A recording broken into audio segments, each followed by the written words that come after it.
Sharks have ruled the oceans for millions of years.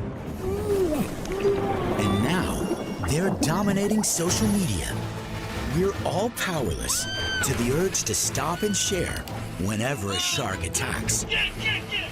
So we're diving in to the internet's most spectacular shark videos. Look at the size of that thing. Hell no. Just when you thought it was safe to go back in the water, you don't even have to be in the water. And while our favorite comedians might be taking the bait, Right in the goggles. That is hilarious.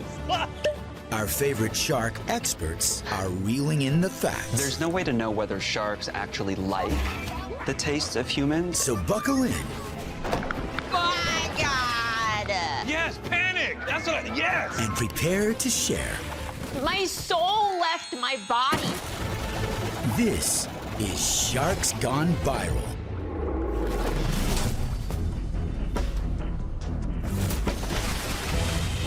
Sharks are considered apex predators in the ocean, with a seemingly insatiable appetite to chomp down on anything in their paths, including, sometimes, us. We still don't know exactly why sharks bite people. The shark may see something that looks like food and it's gonna go check it out. Unfortunately for us, the way a shark checks it out is with its teeth. This appears to be what occurred in our first viral video Help me, no. that astonished and horrified more than 8 million viewers on social media. Here, in the warm tropical waters of Key West, Florida, experienced spear fisherman Parker Simpson has just landed tonight's dinner. Okay, so far so good. Chill day in the ocean, just pointing at stuff. But Parker's not the only one looking for a meal. Oh my! What? That's not good. You don't realize how fast they are until they come and bite your leg off. Justin, I have a chunk out of my leg. Hey! Hey! You think the guys could move the boat over? The people on the boat are like part of a bachelorette party when one woman falls face down on the street.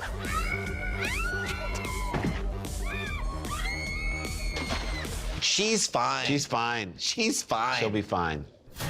He had a fish attached to him, and the shark wanted it.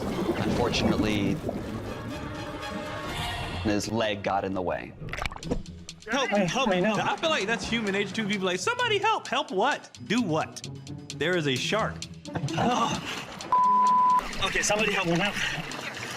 I need the first aid kit from the bathroom. That was a little late reaction on the somebody should get a first aid kit. You see a shark coming, I got the first aid kit in my hand. I've got several rolls of gauze. As they're pulling him into the boat, first aid kit should be out. You know about that.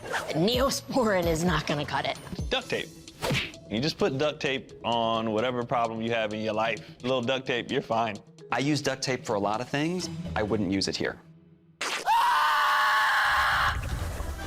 But Parker isn't the only Sunshine State spear fisherman racking up views for becoming human shark bait.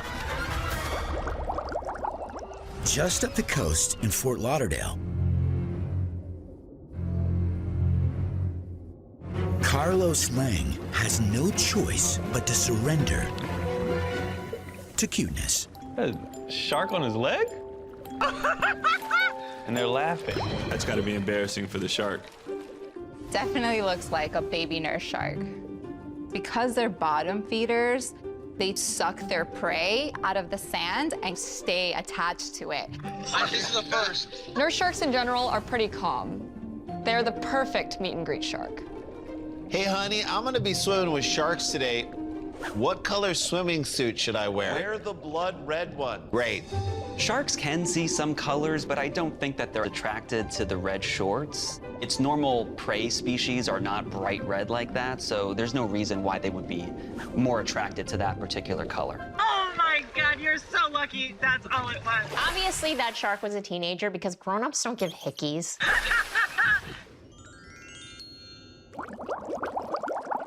Some viral shark videos aren't about tiny sharks, but tiny humans. Off the coast of Queensland, Australia, Radwan Alam and his son Manny are fishing. Manny, show me what you got. When suddenly, The shark's off. Oh, God. No, no, no. To me, it looks like the kid had a fish, shark wanted the fish, kid got in the way. That will definitely leave a mark. A shark this small is not going to take off a finger or a hand, but could still give you a serious laceration. Here's the thing, with dads, our lessons really don't make sense. So he's gonna get bit and he'd be like, Dad, I got bit. Now, it wouldn't happen if you took out the trash. He's like, what does that have to do with anything? I don't know, but take that trash out. perhaps it's not people that sharks are attacking, but cameras. That may help explain what happened in this next popular viral video, captured in the Maldives. This part of the Indian Ocean is home to more than 20 species of sharks, and one camera that's about to go where few cameras have gone before. Oh my goodness. That is a tiger shark. Who's setting up a ring camera in the ocean anyway? Who's like, please deliver all of my packages to the ocean floor? I'm at Reef 11. Is this like Aquaman's porch pirate? I absolutely love this video. You get to see the inside of the shark's mouth, and you get to see the gills, which is where they pump water. Being bit doesn't look that bad when you see the inside of it. That looks like a nice hotel room. That didn't look that bad. Along Florida's southeast coast, about 75 miles north of Fort Lauderdale, sits the city of Stuart, known as the sailfish capital of the world. But this paradise is also a popular feeding ground for lemon sharks, tiger sharks, and bull sharks, which one tourist discovered while fishing in a rather unique watercraft. That's good. You okay? That's good. This woman thought getting into shark-infested waters on a teacup was a good idea. Pull the other way. Left. Pull. Now that's good. Is she in a satellite dish? Get her, pull left. Oh! Get her off the boat. There's a huge shark. There you go, Richard. She's like, I don't want to go on the circular thing. Honey, you'll be fine. You'll be fine. Get out there. Two more of these. Two more of these. Oh, God! Hey, honey, you look great. Hey, hi, go. Honey, keep fighting the shark. I'm getting really great stuff. This vacation's wonderful. Two more of these. Let's get two more of these. When you're done with the shark, do you want poppers? You want poppers? You guys got poppers? You got poppers? I thought sharks were hunters. Do they prefer to steal? I don't know. This was Shark's Costco. He saw the food. He was like, oh, I can take, okay. And he just took it. It's hard to say what kind of shark this is, but sharks do not know right from wrong. Hunting or stealing, it's all the same to them. Sharks only have one job in their life, to eat. Sharks are like, we don't have to do all the work. This is like when people realized they didn't have to wear their pants while they were zooming. Thank you. Part of sharks' sense of feeling is what's called their lateral line system. And it's these lines that run along the side of their body that can sense minor pressure changes in the water around them. They can feel the water being pushed against them. So if there's a little fish struggling nearby, that can all be felt by the shark, and the shark's gonna go in and get a meal. Good job, kiddo. That was awesome. This marriage is over. Oh, she's shaking. Oh, that was so cool. They broke up that day. They broke up. I made it. They broke up. Sharks have been around since before dinosaurs. And this daring nurse shark is about to prove why. These turquoise waters near Cancun, Mexico, are home to over 40 different species of sharks. So if you want to eat, you better be assertive.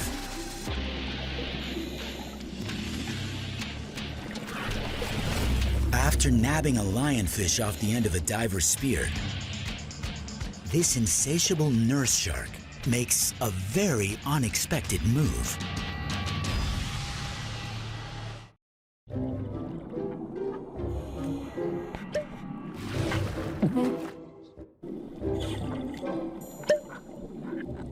He just took his whole air supply. They're trying to kill him. As much as it looks like this shark was trying to steal the guy's air, this wasn't personal. I mean, the shark came, got a free meal, was probably coming back for more, and then just got tangled up.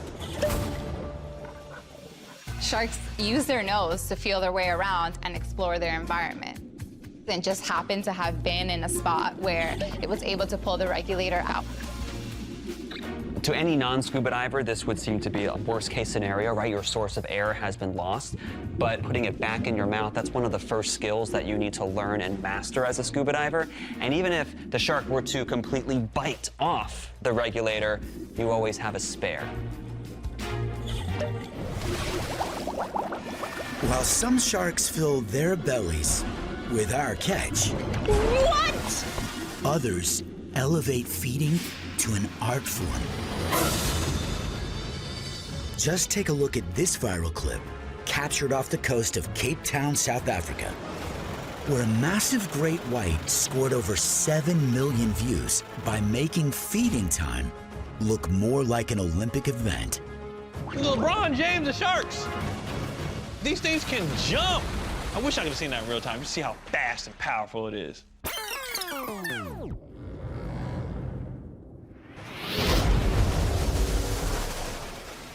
That was dope. Breaching is not just for foraging. Sharks breach out of the water to get parasites off of them as well. But this great white probably saw the seal from above, went for an ambush attack, jumped out of the water, and took it back down to eat. While great whites seem to provide the most epic leaps, they're not the only shark species that can fly.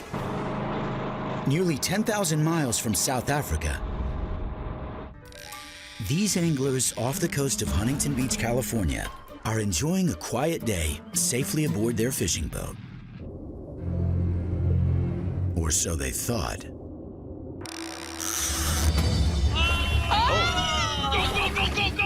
Go where? Go! Oh! This is the prequel to Sharknado. Out of here! Go! Get! Get away from the fish, exactly, bro. Go! Holy! Go, Rick! Go! He's gonna jump in the boat. Finally. Go! Get away from the fish! A proper reaction to what you're supposed to do when you encounter something that can kill you. Go! Get! Definitely get out of there for protection. Go! I think that these people on the boat did a really good job. Sharks are really strong and powerful animals, and of course they would do damage to boats. We lost him. Broke off? We lost him. Yeah! Another 500-pounder! On the other side of the country, a group fishing off Maine's Monhegan Island wasn't so quick to react, Oh my God, in a boat.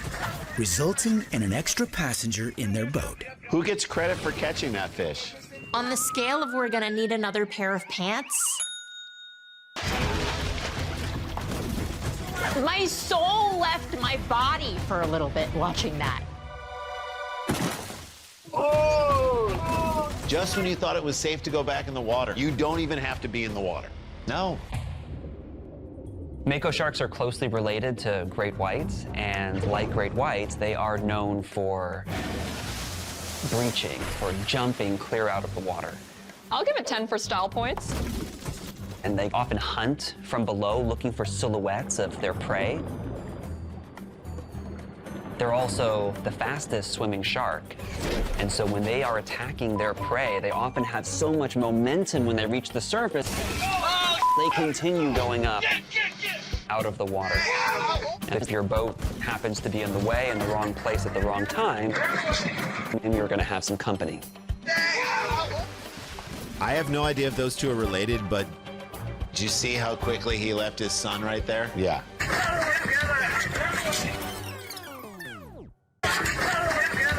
You got to keep people safe first before you deal with the shark.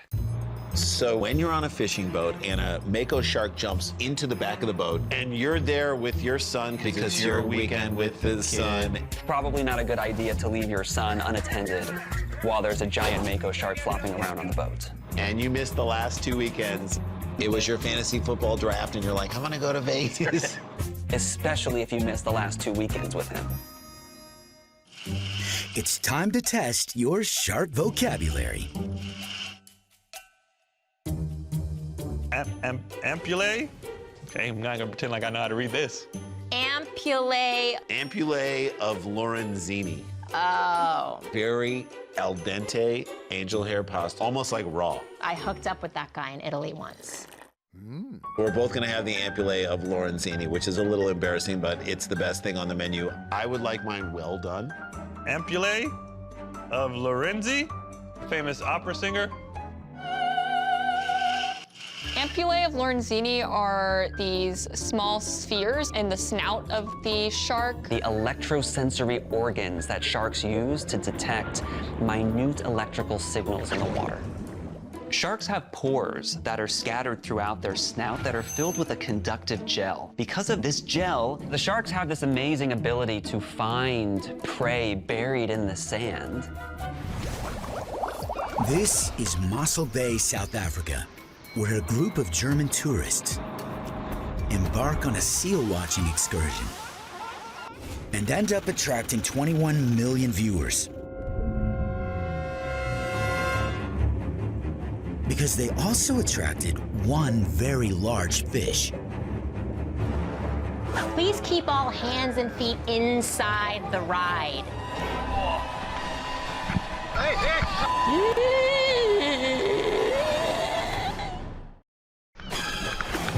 Oh my God!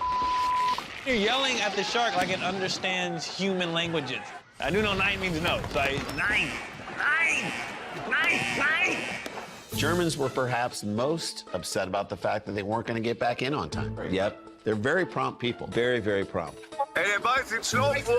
So how does the shark know that that's going to deflate the boat? I don't know.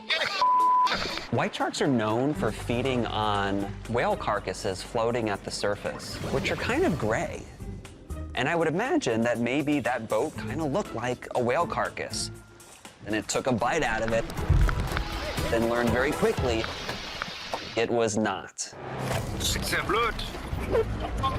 They keep taking cool things into the ocean, where they are real live ocean creatures. You don't bring a rubber boat out to a shark-infested area? No. Inflatable boats have a very thick rubberized material that can withstand most things, but a great white's teeth, maybe not one of them. Sharks feeding in our social feeds can ring up millions of views. Like the viral video a dive shop owner shot at Bali's Manta Point, where a bamboo shark is using its specialized senses to sniff out a hidden hors d'oeuvre. What is that? I didn't even see that thing. I didn't even see it. What's it gonna be? Oh, it's an octopus. It's a big one. I thought octopus could fight. Ain't that like the rumor? You said you could have covered his eyes with 2 of them, punched with 4. Then you had 2 more to do whatever with. Getting inked by an octopus is almost like getting maced.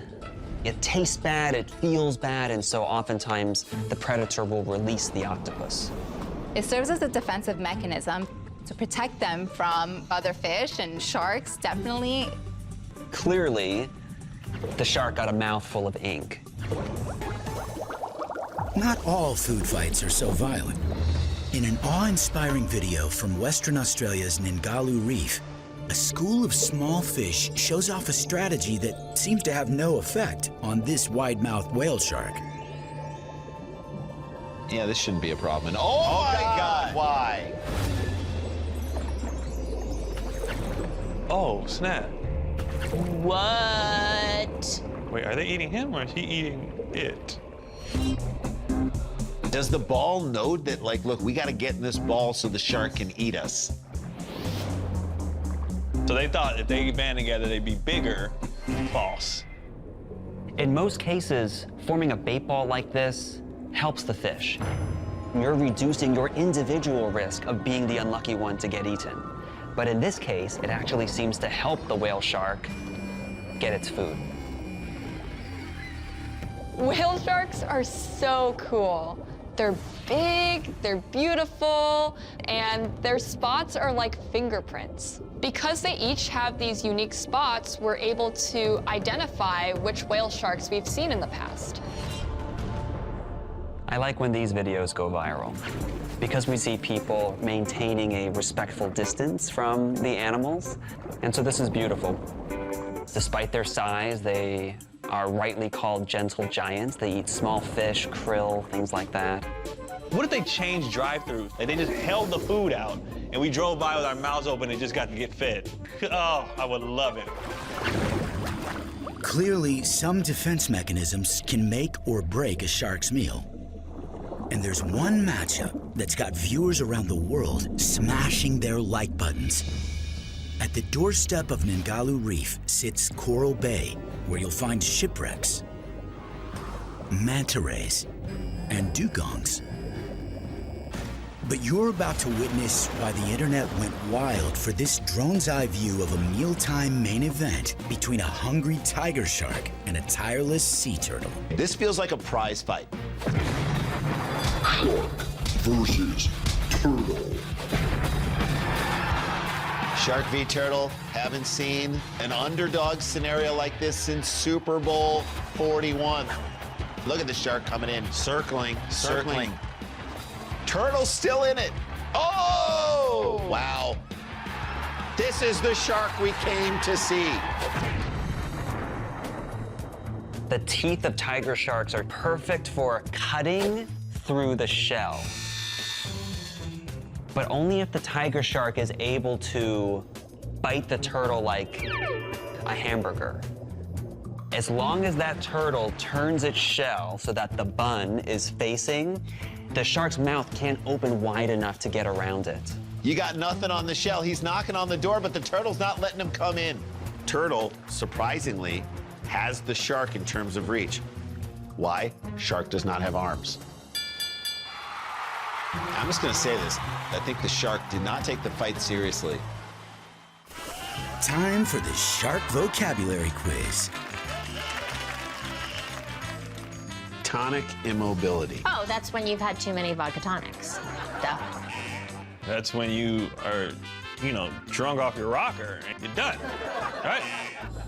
Tonic immobility usually happens when the shark is flipped upside down. The shark is unconscious and dissociated, almost sedated, and we're not really sure why this happens. We don't know exactly physiologically what's happening, but it causes the shark to relax. And so it's thought that males can try to induce tonic immobility in their mate to make it easier to mate with them. They can get into tonic immobility as fast as a minute, and they can last up to 15 minutes. That trance-like state actually helps. A lot of the work we have to do as researchers, whenever we have to get close to them. Confronting a shark during a day at sea is shocking enough. But what about a day on the links? Millions have clicked to catch what this polite British reporter has to say about an Australian golf course with the world's most hazardous of all water hazards. If your game lacks bite, come and play around at the world's only shark-infested golf course. What?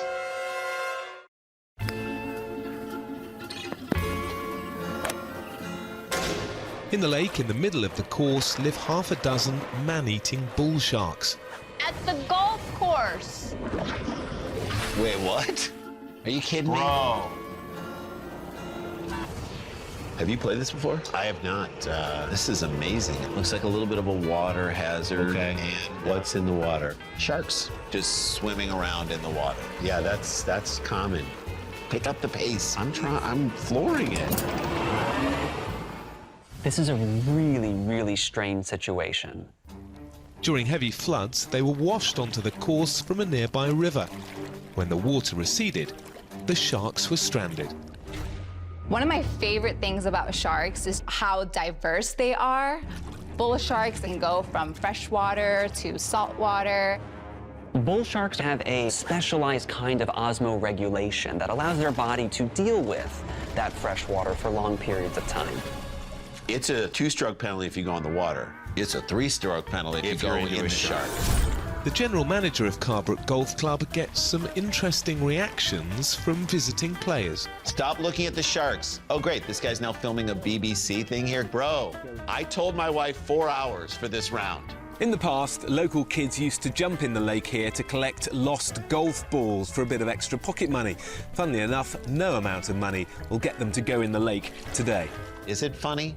Funnily enough, we don't want to put our children in harm's way. The most important thing of our lives, funnily enough.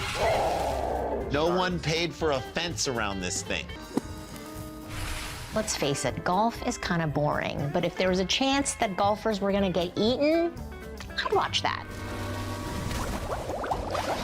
Is it possible that these wildly viral videos simply prey upon our perceived fear of sharks, creating the ultimate clickbait? Sharks, unfortunately, have gotten a really bad rep over the years. People are afraid of sharks because of what gets put out in the media. There's been a long history of sharks being monsters or the villains of movies. Viral videos have sort of perpetuated this sort of stereotype that sharks are really bloodthirsty. And sometimes that just isn't the case. A lot of sharks are actually scared of humans. When we think about how sharks are misportrayed in the media, have you ever noticed the background music that typically accompanies shark footage? It's often kind of evil, ominous sounding like this.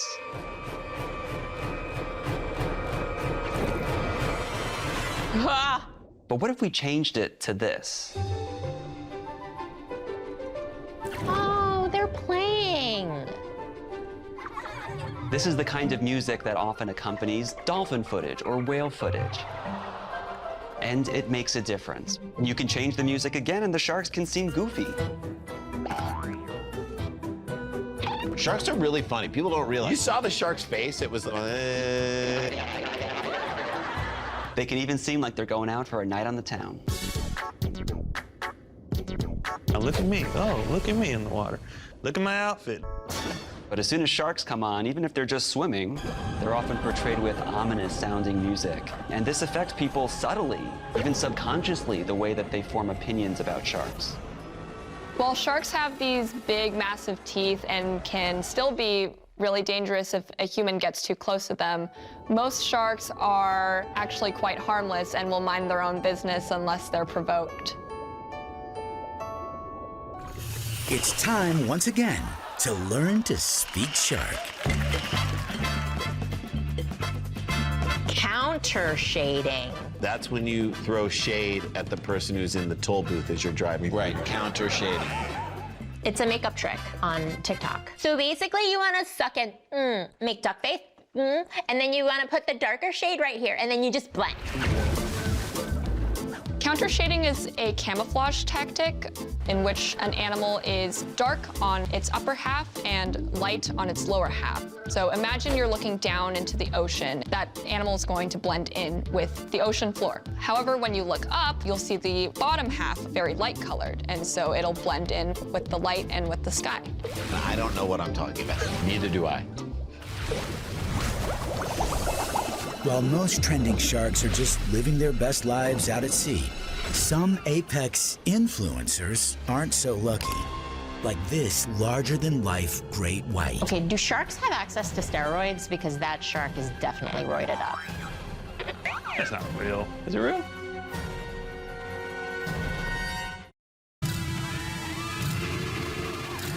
So this photo is fake.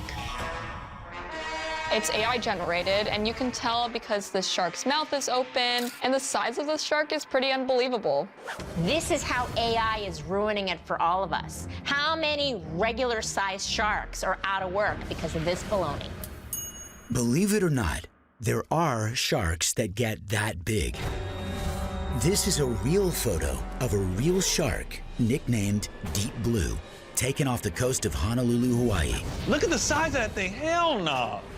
Considered one of the largest great whites ever captured on camera, she's estimated at a staggering 20 feet long, 8 feet high, and over 2.5 tons. No. Seems Deep Blue doesn't need artificial intelligence to get lots and lots of likes. I'm never going near anything blue ever again.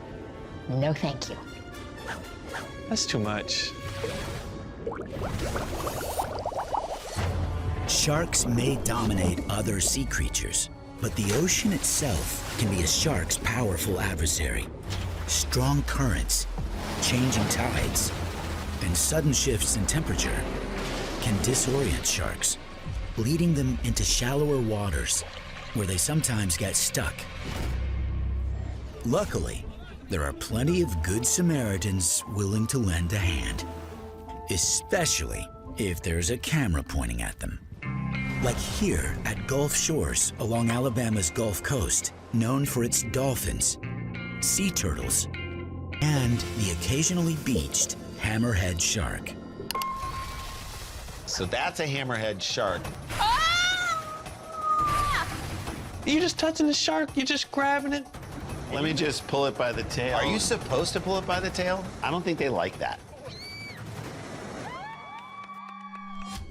Sharks are made out of cartilage. That's why they're very bendy. They can easily turn themselves around to you and bite you. So one of the things that researchers do is not only hold the tail, but hold it behind its pectoral fins. One person would restrain the head of the shark. Who does want the job of the head? You gotta be real careful. Happy Father's Day! Woo! Dad, we got you this shark experience. That's for you. Happy Father's Day. About 500 miles northeast of Alabama is Charleston, South Carolina, home to about a dozen different shark species, some big and some small, like this young bonnethead who's found itself in the grass and in your social media feed. Turn it around so we can see it right there. Hey, don't make her turn around. Don't order her to do anything. She's got a shark in her hands. What's happening where these sharks keep ending up in places like this? They're not supposed to be here. I mean, besides a Sharknado, how does a shark wind up in the grass? No idea. Clearly the shark was stranded, likely because it was chasing prey, or maybe it found itself in a situation so that when the tide went out, it wasn't able to keep up with the outgoing tide. First off, credit to the way she knows how to handle the shark. I think she's a marine biologist. Even the way she's resuscitating the shark right now. She's doing the marine biology program at School of Charleston. Yeah. And I was right, yeah. One of the ways that we can do fish CPR is by having water run through its gills, and she did a great job at that. Good for her. If I found a shark, I'd be like, man, that's crazy. So anyway, what y'all want to do? I'm not going in there messing with no shark. Now, granted, I don't have a degree in sharkism. She's doing the marine biology program. Or whatever, you know, she's a marine biologist. School of Charleston. Yeah. Technical School of Charleston, water supplies. Good for her. The shark is lucky that she found it. I would have left immediately. Scooping up a little shark is impressive. But up north in Cape Cod, Massachusetts, home to potentially the highest density of great white sharks in the world, it takes a village to go viral. How did you get all the way over there? Look at the expression on the shark's face. It's like, why? When did I agree to go to a Carnival cruise? And why'd they have to have a whole line? Whole line. 2 people are dragging the shark, but you got a whole line full of people? Come on. Other people way down the line acting like they did anything. I did something. You didn't do anything. This is a feel-good moment. There's nothing that bonds people more than returning a shark back to the water. Everybody get back now! Yeah, finally one guy with sense. Oh, great, the police. Back up now! Then he was like, all right, now everybody back. Now that y'all did the work, and now everybody back. I'm gonna stay up here. I'm gonna be where that guy was, behind the camera, standing way back. Sharks don't breathe air. They get their oxygen from being submerged and having water flowing over their gills. And just tossing buckets of water on top of the shark, yeah, it keeps the shark wet, so its skin's not gonna dry out, but that's not gonna help it breathe. That shark doesn't look very alive. So most likely they were trying to return a carcass back to the water, which is okay, that's good. Everything comes back around eventually. So if the shark dies, it's going to go and feed other marine life. Pico Island in the exotic Azores archipelago of Portugal is world famous for its majestic volcanoes, lush vineyards, and, as diver Stefano Ulivi and thousands of viewers have seen, uncomfortably close sharks.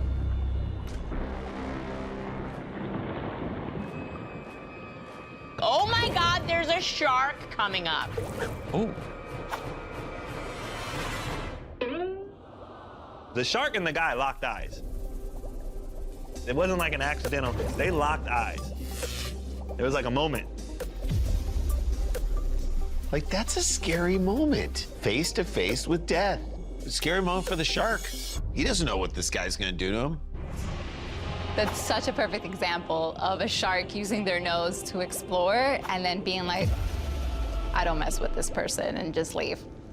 What would you do if a shark just swam up to you and I'd just start talking about boring stuff about my kid? Like what? So my son used to be into skateboarding and now he's into basketball. And I'm like, look, that was an individual sport. Wait, come back.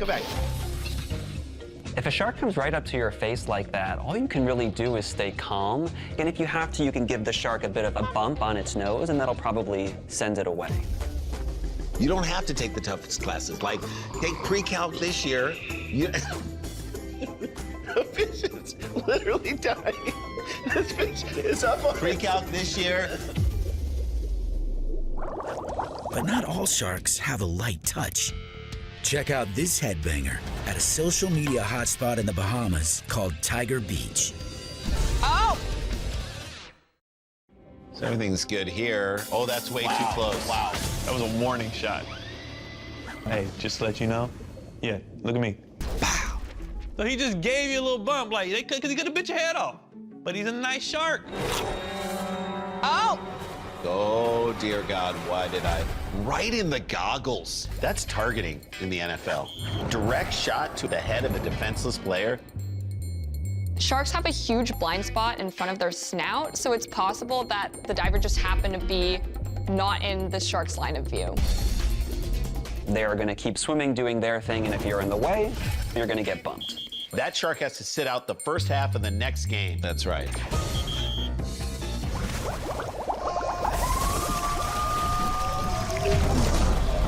When they're not busy biting us, our cameras, our dinners, or even our boats, sharks often feast on far more familiar fare: each other. One of the most watched examples of this brutal behavior comes from one of the most beautiful places, Bermuda. Famous for pink sand beaches, clear blue waters, and this very hungry tiger shark. Oh my gosh, this is really cool because you can see that this smaller shark is doing some sort of like barrel roll, and it's a really, oh, I take it back. At first I thought they were playing and dancing, and that is not what is happening here. The little shark probably thought he could take him. And the bigger one was like, come on, man, watch out, bro. Like, go on about your business. And then finally he was like, you know what? Here's your head. Sharks eating other sharks is very, very common. Usually, they're eating other species of sharks. But sometimes they're cannibalistic, and they eat members of the same species. If a shark eats something that's like half its body weight, does it need a Tums afterward? Nope. Sharks probably don't get indigestion the way humans think about indigestion.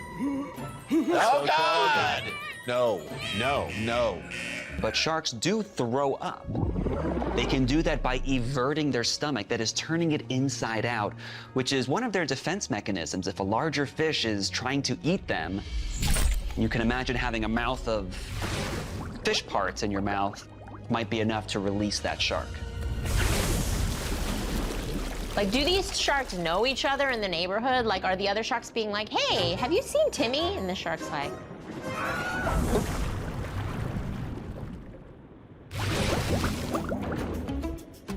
Sharks eating other sharks may be common, but it still surprises millions of viewers on social media. We're gonna go out there, we're gonna see what we get today, man. Including this Florida man. Before today, Palm Beach Pete was known for his instructional fishing videos. But now, he's internet famous for catching this instead.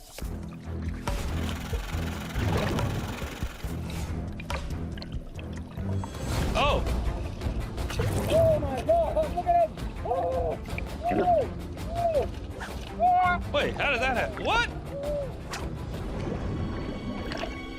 Not all sharks are actually apex predators. Most sharks actually fall as mesopredators in the middle of the food chain. And so if there's another shark nearby, it's gonna make it a meal. Even though the back half of the shark is gone, because the front half of the spinal cord and the brain are still intact, it's likely the shark is still aware of what's happening for at least another probably minute or two. I don't know about you, but I would like my nervous system to shut down when I get nervous.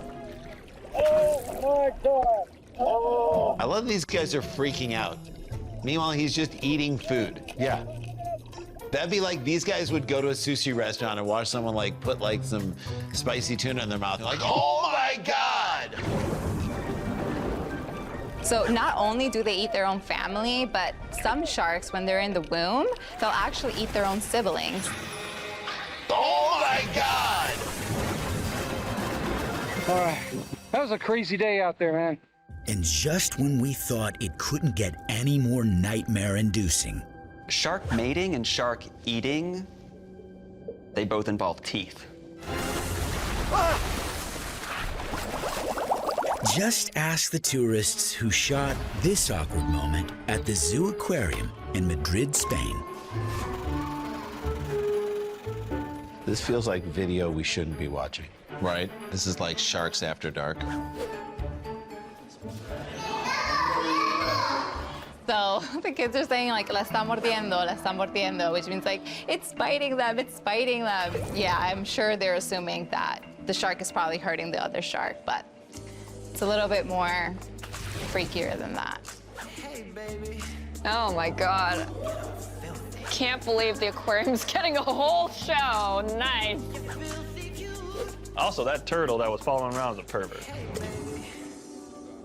Mating rituals for sharks can be really violent. The male usually has to find a way to flip over the female, and since they don't have arms, they have to use their mouths. So you take your kids to the aquarium. What do I have to worry about? We're just looking at fish. Either or, you're just at this point saying to your kids, go grab something from the gift shop. Yep, it's all overpriced, just get it. Yeah. Charlie, do you hear me? Over. Yes, I got you loud and clear, over. We got a good-sized tiger shark just heading into Headstone Bay now. Copy that, Lauren. Heading in now. The tiger sharks here are well over 13 feet, which is huge. I've already got 2 of them right in the bay beneath me. This place is like a lost world. It's called Norfolk Island, a remote rock in the middle of the South Pacific.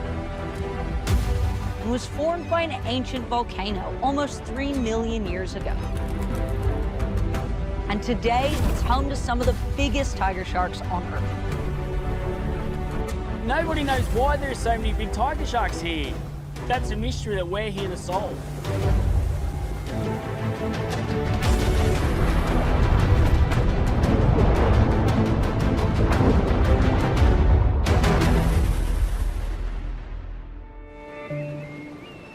One of the theories for why this island attracts such big tiger sharks is actually about diet. This island, which lies 800 miles off the coast of Australia, used to be a penal colony. And when that closed in 1855, the Queen gave it over to the people living on Pitcairn Island, who moved over and started farming cattle.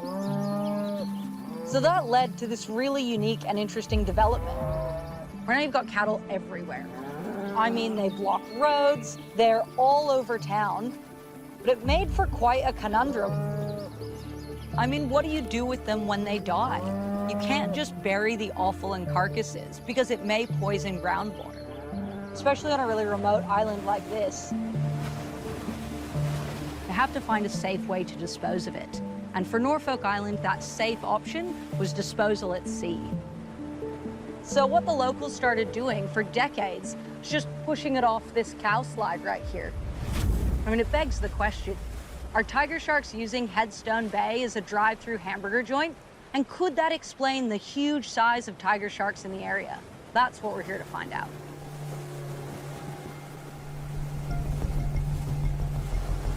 All right, guys, the cow's in place. Are you ready? All right, Lauren. Ready when you are.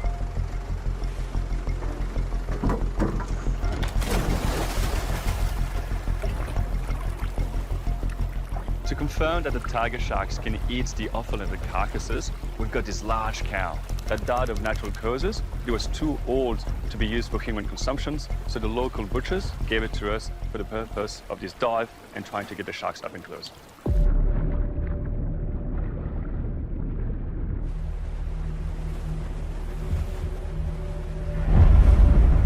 Hey, Charlie, do you read me? Over? I got you loud and clear, over. One good-sized tiger shark heading towards the cow now.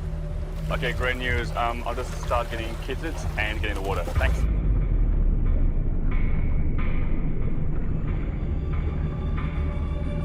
One of the things we want to do here is to get a better idea of the number of these tiger sharks, but also the size range. And one of the best ways to do that is to get underwater and attract the sharks close to us.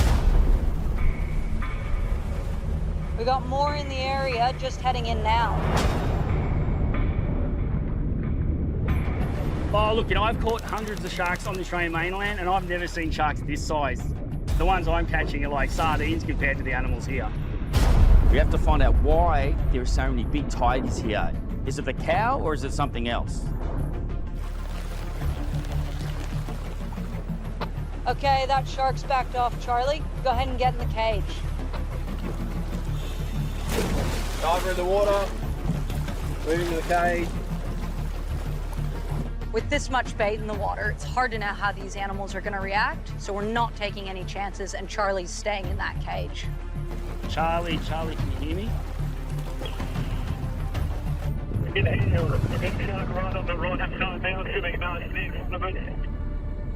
Okay, roger that. We'll keep an eye out in the distance too. Hopefully these two sharks will start feeding and we'll get some more in. Okay, the shark is coming from behind, guys, from behind. Roger. Oh, the second one's on now as well. Okay, really amazing. We got a third yard, over. Roger that. Okay, so now we've got 3 sharks on, and this is what we sort of hoping would happen. You get 1 or 2 attracted first. Once they start tearing things apart, the odour spreads more. There's some trashing in the water. So let's hope that we start to see the real numbers show up here.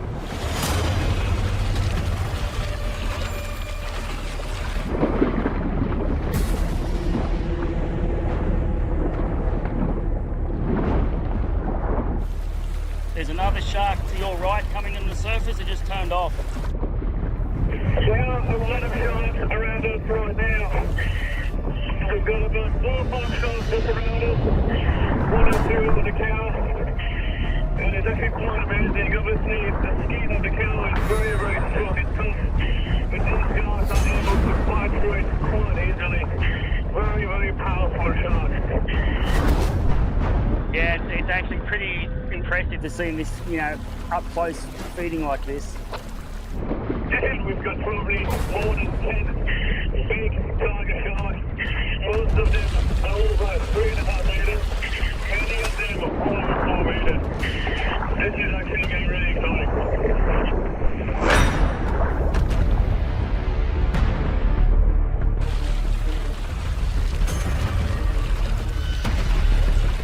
Norfolk Island definitely delivered, both in the sheer number of sharks, but also in the size of these animals. Oh, look at this giant shark coming in.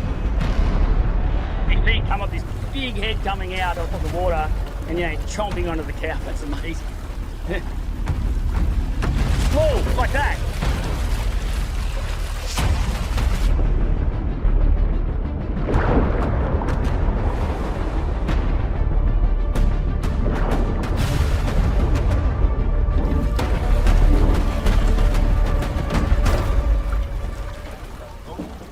Yeah, that was amazing.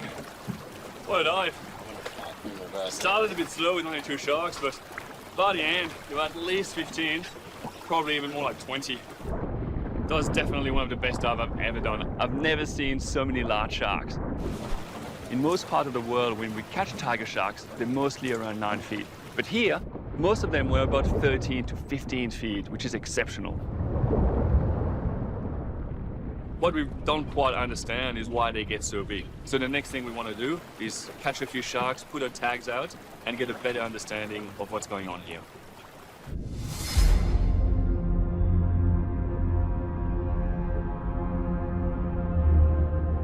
I've been studying sharks for almost 15 years, and I find tiger sharks particularly intriguing.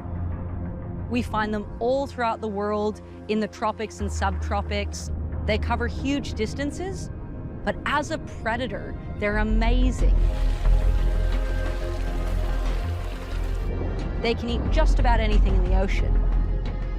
They're great scavengers. They're known for finding dead whales and dead turtles, but they're also really productive, active predators.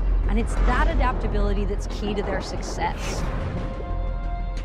Sharks are lazy. Why burn energy to catch food where you can get a free handout? And if there's a free handout of something like mammal, which is a high-calorie food, and it's constant, well, it's been over decades, why not come here to feed? You know, you can turn up at a certain time each year, and it's there. We thought the regular delivery of beef might explain why there are so many big tiger sharks here. But it wasn't our only theory. Could these big adults be here to breed or pup? Or is it something else about these remote waters that are attracting them in? We've brought our entire toolkit out. So we're gonna try to take some blood, help us understand what these sharks eat. We're also gonna look at their large-scale movement using these satellite tags. Now this should tell us if the shark hangs around Norfolk or maybe go further out to sea. On top of that, we're gonna implant these acoustic tags. Now these are gonna tell us what areas of the island the sharks are using, and hopefully if we can get all of that done, we're gonna go for the fin cam. It's gonna give us a shark's eye view of the island, have a look at any prey it's interacting with. But before we can do any of this, we actually have to start landing some sharks. So we're gonna get fishing.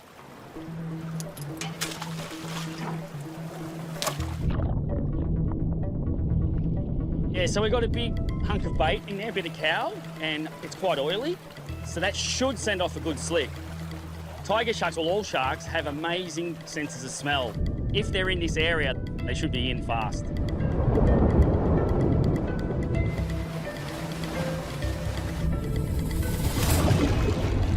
I think we got our first one.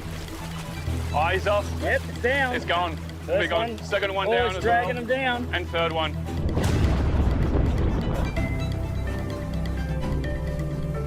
Floats just below the surface. And we got a big tiger underneath it. Big shark. Big picky.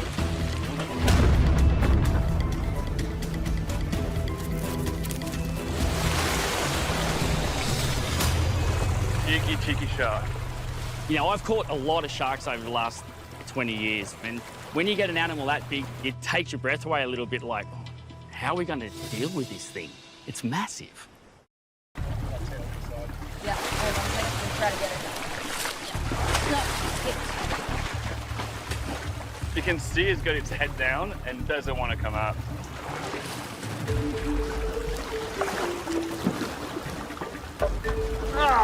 Hang on.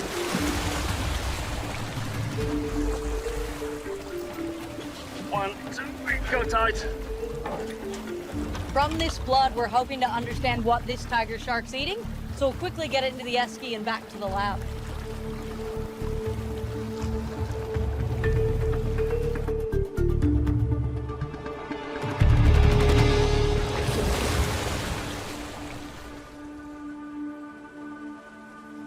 Now, we've heard they're big. That's a big shark. See how fat it was? Yeah.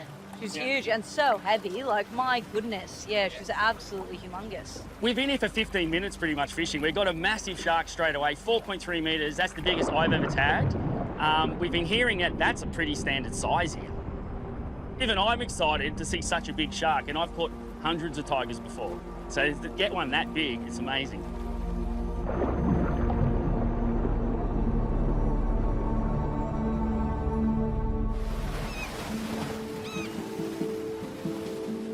Over the next few days, we caught 20 more sharks. I was blown away by the ratio of males to females. We had 8 females for every 2 males we caught.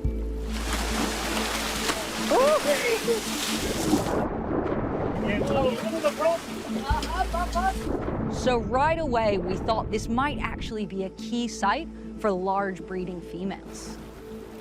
4.3. That's awesome. That's a good size. But we're not seeing any of these large sharks with mating scars or pups in their belly. So diet remained our leading theory for why there are so many big sharks here.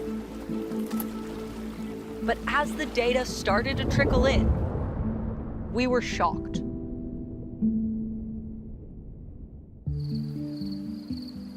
What we've just downloaded is the data from our listening stations. So these are our acoustic receivers that we've put all around Norfolk Island. Now these pick up any of our acoustically tagged sharks, let us know which individual it was that swam within about 500 meters, so about 0.3 miles from those listening stations. And have a look here. You can see already a bit of a cluster in this area. That's right around Headstone Bay. That's very interesting because in some ways we sort of expect that. Why burn energy to hunt when you can just go and get a free feed? Yeah. So given the sharks hanging around Headstone, we'd expect to see most of their diet being cow. But with these isotope results, boy, do I have something to show you. So these are the results I've just gotten back from the lab. Most of their diet is seabirds. Bird? Really? Yes. 52% seabird, only 10% is cow. That's surprising because, you know, I thought they'd pick off the occasional bird, but 52%. I was flabbergasted. I was so blown away. I had to triple check all of my data because I was so surprised. I guess, you know, we sort of had this idea that maybe the reason why Norfolk has these large sharks is that there's this cow and this mammal to actually like fuel their growth, you know, but as it turns out, it's not a cow or offal or something like that. It turns out it's something smaller maybe driving these needs of these large sharks to be here. You know, that's what's fueling them is birds. Yeah, don't go to Maka's, go to... Kentucky Fried Chicken. Yeah, KFC over Macca's. You know, why is there more big sharks here, you know, than we get in other places? You put one and one together, makes 4, and we go, oh, cow. It's probably cow. Like, they're eating all this cow, so they're getting really big. But we can safely say by the amount of cow that's in their diets, that's got no influence on what's going on here. The big surprising thing for me was how much birds they eat. This is 50+%. And this is a massive animal eating a bunch of, like, birds. Like, you know, they'd have to eat heaps of them. You know, little cookies that are going around the ocean just trimming, you know, like, so how does it work? How does the predator-prey thing work? So around the world, there is some evidence of tiger sharks eating birds. There's an area in Hawaii called Frigate Shoals, where the tiger sharks come to the surface to take them. We always assumed it was opportunistic and a fairly small part of their diet. We never had an indication that tiger sharks feed on seabirds at this scale. This was huge. It wasn't just a first for us, it's a first for tiger sharks globally.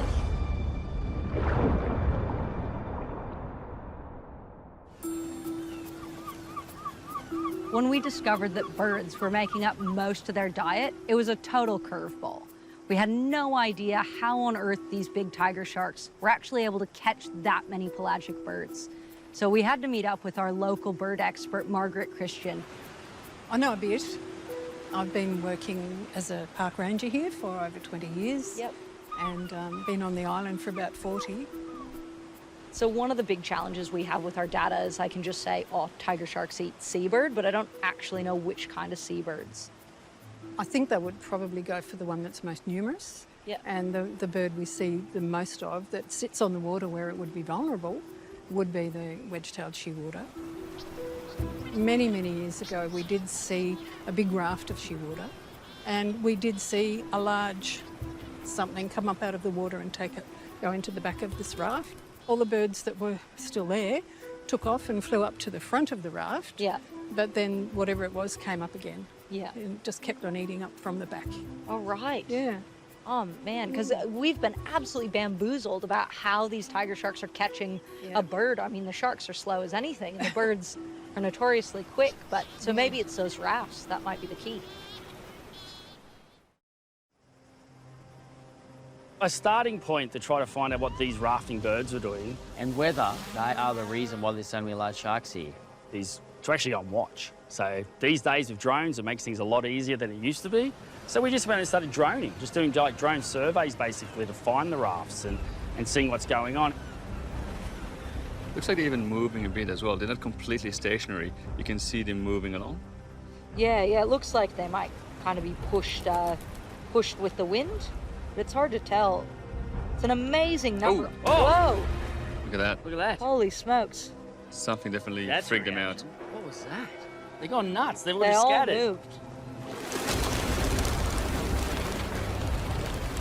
Surprisingly, quite often we see a big disturbance with these birds. It's not just every now and then. It happens a fair bit, like this disturbance. They all settle down together and they seem quite happy. Then all of a sudden, they're all taking off.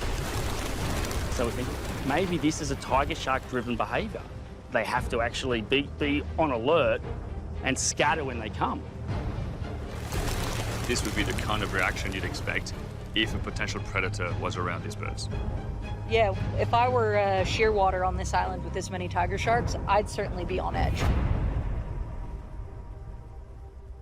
So with the drone surveys, we thought, all right, there's probably something going on here. We just need to get a bit closer. We need a better look. So, being crazy scientists, just trying to try things, we had a madcap idea that we're going to build our own plastic bird, our own foam bird. So we've got this bird, it's got a GoPro here, a GoPro there, so you can look forward and below, and we've got a couple of tags, a satellite tag and a radio tag, that tomorrow morning we can go and find it again, hopefully, and pick it up. If we can drop her in amongst one of these rafts and she just blends in with all the mates and gets accepted, if we're lucky, we might see if a tiger shark comes up from underneath and we actually see a predation event. That's what we're hoping. You can do this. Here we go. In theory, this was a cracking idea. But what actually happened is Birdcam, or as we've named her, Shazza, lifted off, went just over the sea cliff.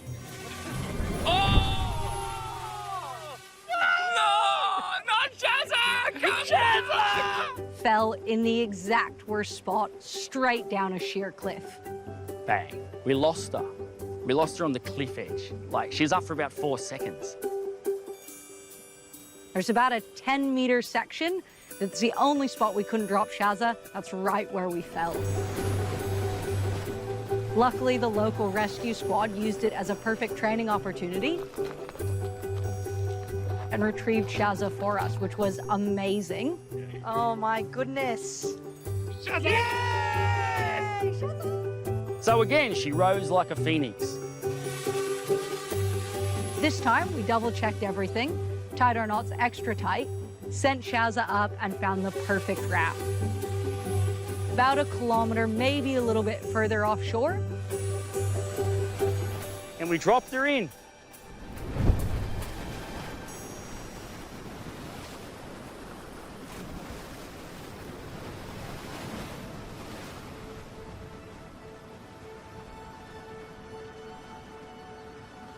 It's been 12 hours since we deployed this bird cam, and we've heard nothing.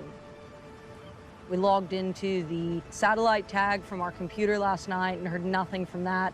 So now we're scampering around the island trying to get any sort of signal from that radio tag using these antennas.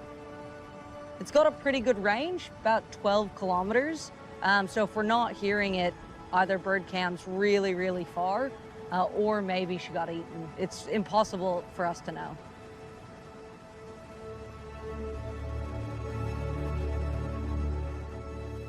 I'm really quite sad and a bit frustrated. We put so much time and effort into this bird cam because it's our best opportunity to get right up close with all these shearwater rafts. Even if we don't get her back, I do think that we've got a pretty good understanding of what's going on. I think that the only way these tiger sharks are able to eat that many shearwaters is really by targeting those rafts kind of at dusk when they're just sitting off the island. These shearwaters are an easy meal for a tiger shark with a big mouth because they can come up to the surface and slurp them down. And I reckon that's why big tiger sharks are coming here.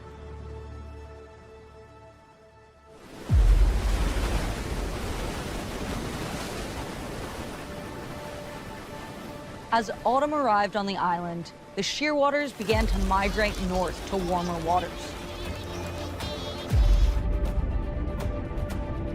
And within weeks, our tiger sharks did the same. By winter, our sharks had traveled 600 miles to a small cluster of islands in the South Pacific called New Caledonia. And a whole new mystery had presented itself.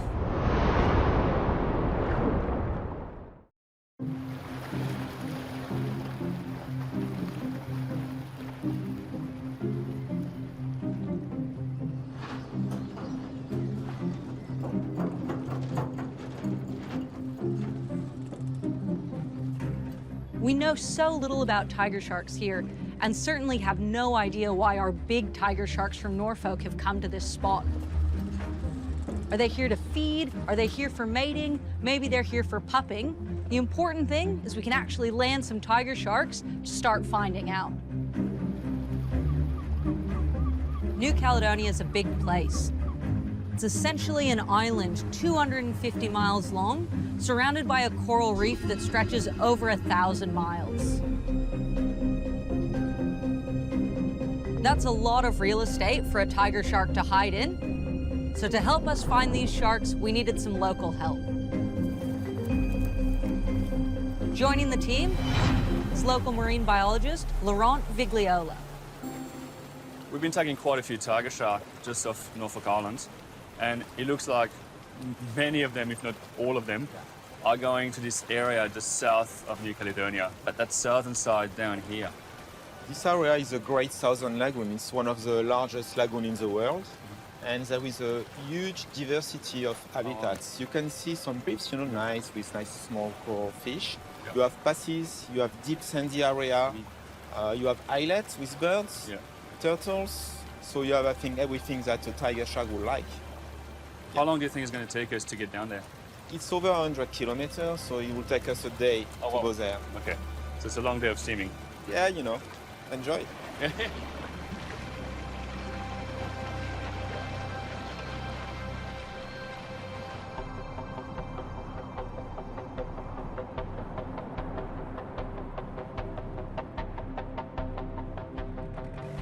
Heading out to sea, I was blown away by the size of the lagoon. Unlike Norfolk Island, where all the tiger sharks are perfectly concentrated, New Cal was a whole different kettle of fish. I was a little bit concerned that we wouldn't actually catch any. I'm always excited to go to a new research place, but you always have a lot of trepidation that, is it going to work? You don't want to come home with zero.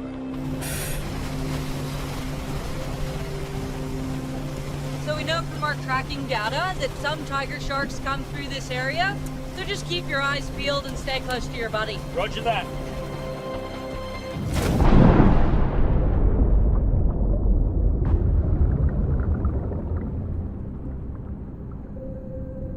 As soon as we jumped in the water, we started looking for what could be attracting our tiger sharks here.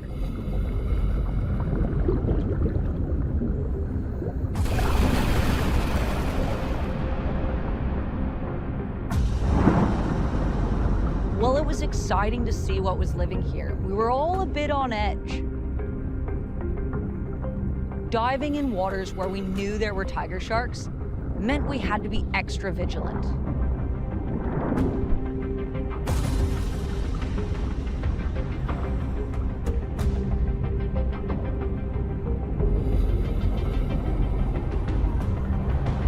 What we did see were some reef sharks, came by to give us a bit of a buzz, and one of them had 4 big bite marks down its side from recent mating.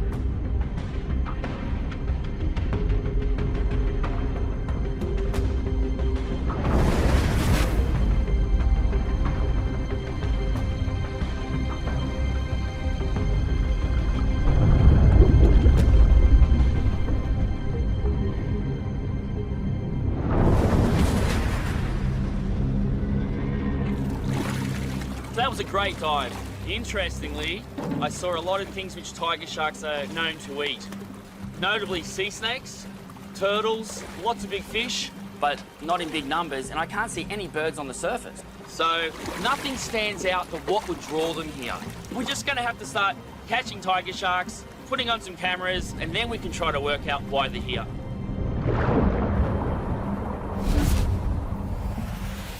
Over the next few hours, we began baiting the water. Here, we're in the largest lagoon in the world. It's actually trickier to know where to fish.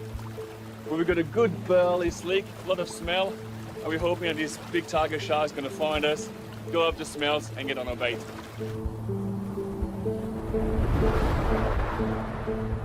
I'm just setting up the fin cam, which will record the shark behavior, acceleration, depth. Ready? Just checking that it's turned on.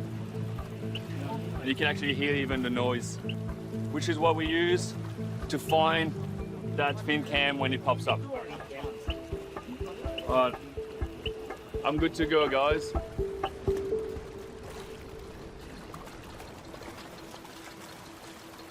I reckon we might be on. You think we have a fish? Yeah, I think it's disappeared. It's just gone under, hasn't it? Well, I can't see it anymore. Yeah, it's just gone under. Shark on! Skipper, we need a skipper.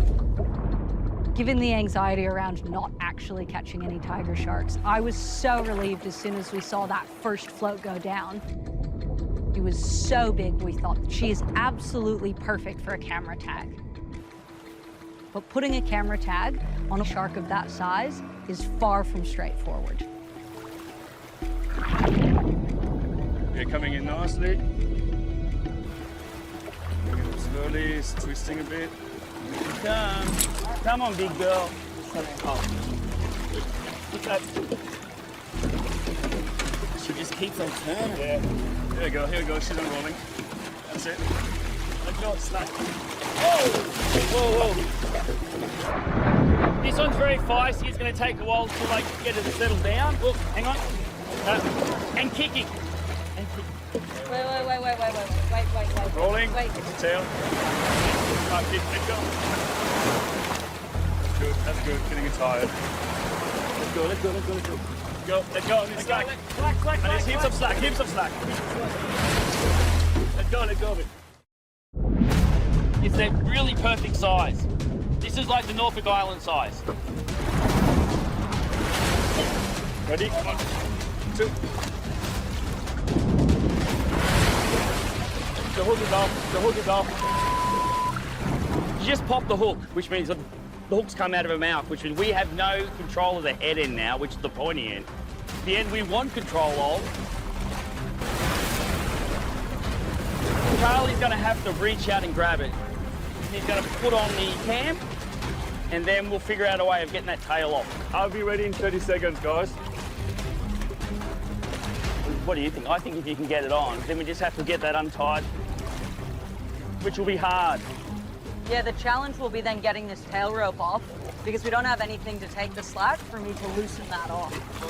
Sébastien. That's too far. Ouais, ouais, ne tends pas trop, pas trop, pas trop. Lucky Charlie's got long arms. Attention, be careful.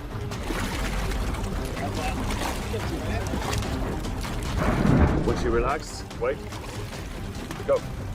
Go, go, go, go, go, go, go, go. Yeah, you've got all the slack you need. Yep.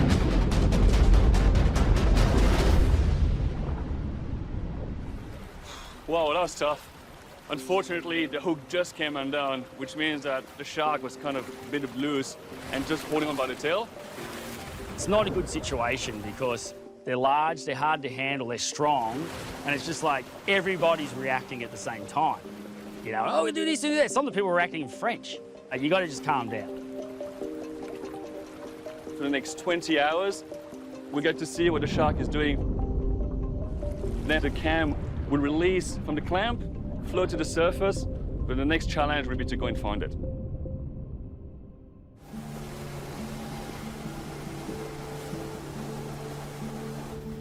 It's getting pretty close now, I think. There it is, 12 o'clock, straight ahead, Charlie. You see it? Oh yeah, I just got it right there. Yep, right there. Nice, good job, Lauren. Excellent. 20 deployments, right there. Yoo-hoo. Oh, let's grab it quickly.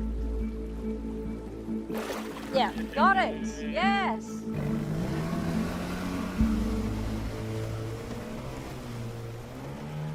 Let's have a look.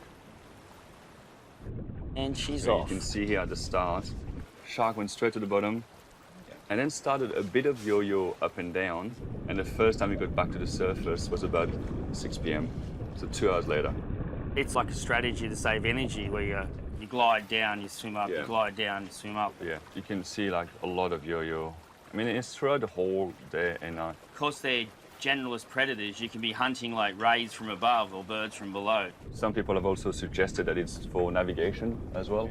Yeah. Trying to use different cues, celestial cues, magnetic cues. Yeah. But we're not seeing a shark approaching any birds on the surface here. Yeah. And we actually haven't seen that many birds here on this location. So it's likely these sharks might be doing something different, might be feeding on different preys. What's that? What's that fish there? Maybe a Spanish mackerel, maybe. The camera has been really interesting. We're actually seeing quite a few fish associating with the shark and just swimming in front of the shark. But we also noticed a few potential prey items swimming in front of that female. Interestingly, though, we didn't get any acceleration. So even though there's quite a bit of life in front of that shark, the shark is not even trying to go for any of these potential prey.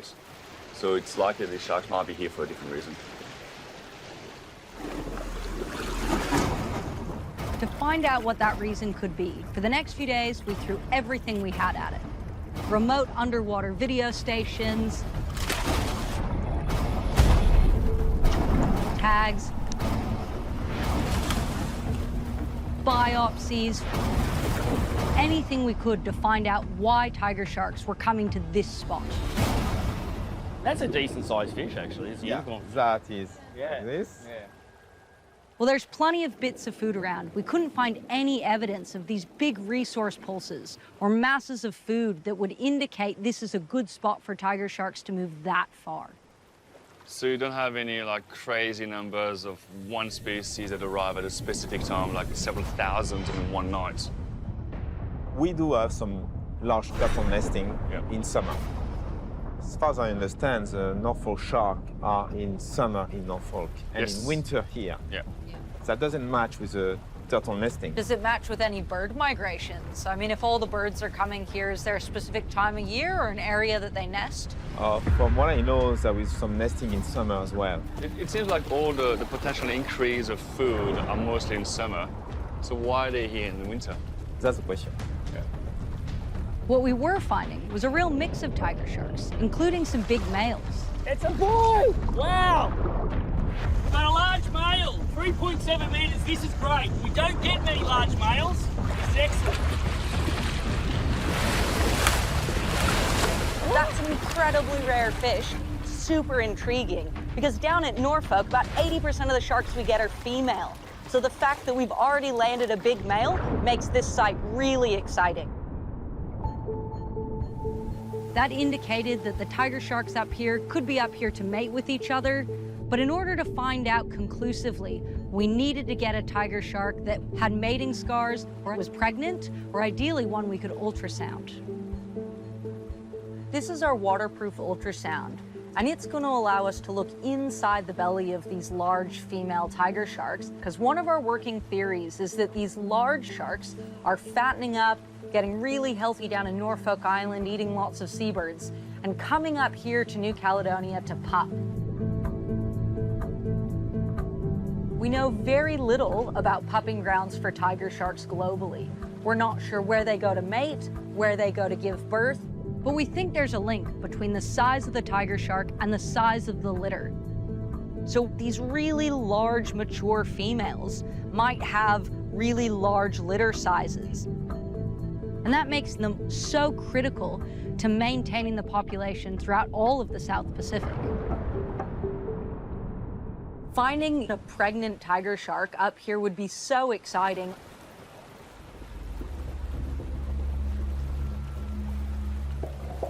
The line's behind you. Line behind. The shark is there, swimming towards the front now. This is the fattest one we've had by far. Waiting for scanner? Yeah. Where's the... What was that? Only that's the follicles and the eggs. Only that's egg cases. Could be. I don't see much of anything inside them, but... That first scan was a little bit disappointing. While we were able to see some eggs, we didn't actually see any pups, which is really what we were hoping for. By day 7, we had landed 13 tiger sharks. A real interesting mix of sizes and sexes. What we weren't finding is all these big tiger sharks we were expecting, and so far, none were pregnant. It made us think that these tiger sharks weren't actually here on the lagoon. They might be further out, off the reef, hanging out in deeper water, feeding, mating, potentially pupping. So we decided to move locations for one last attempt to find a pregnant female.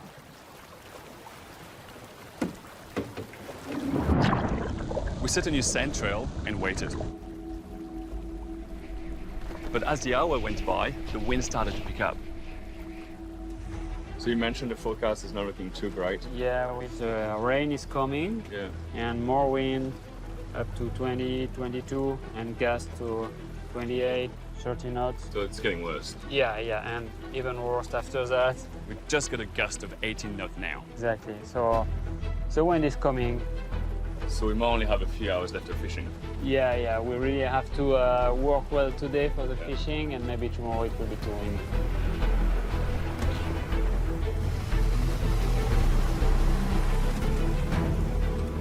It's actually getting a bit worse now, and we can still fish at the moment, but if it gets any worse than this, we're gonna have to stop. When the weather picked up and threatened to cut the whole expedition short, I was absolutely gutted. That's nature. It can make or break a trip.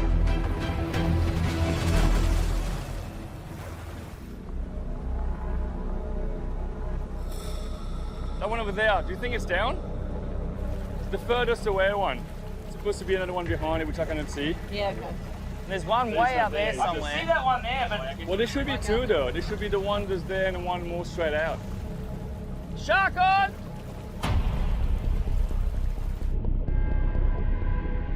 Based on how deep the float was and the weight, probably a big shark.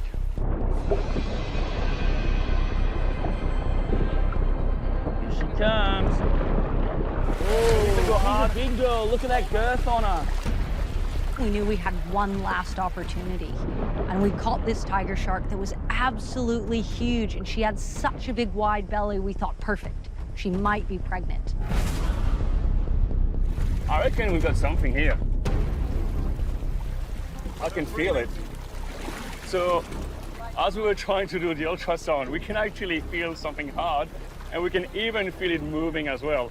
Just basically, we don't even need ultrasound. We can actually just feel the embryos in there. Oh, that one feels like it's moving too. It goes from there to there.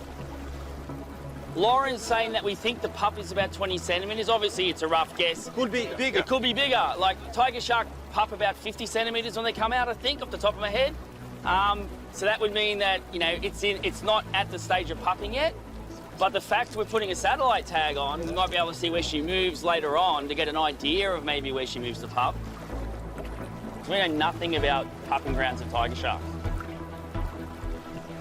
I've caught hundreds of tiger sharks, and that's the first one I can confirm that definitely had pups. So that's pretty exciting after all these years of actually catching tiger sharks. Not only were we able to feel pups inside her, but we managed to get a satellite tag on, which is an unbelievable combination, because it means we're able to track this female as she moves, hopefully get an indication of where she might be dropping her pups. Something that we don't know, not just for tiger sharks in New Caledonia, but tiger sharks globally.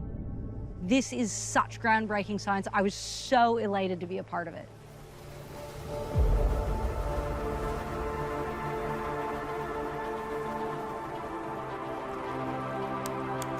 It's been an incredible expedition. We've landed so many tiger sharks, but unfortunately, with the wind and weather like this, it's time for us to head back to port. We think we're one step closer to understanding why the sharks on Norfolk Island are so big. And that might simply be that the bigger individuals are further offshore and more likely to be found on these offshore remote islands. If I was put on the spot, I'd say it's the isolated nature of the open water that we think the larger sharks spend time in, and there's prey that's consistent and easy to catch, which is the birds. I still think they're there to fatten up on seabirds, potentially following those seabirds north, maybe to pup in the warmer waters off tropical islands like New Caledonia.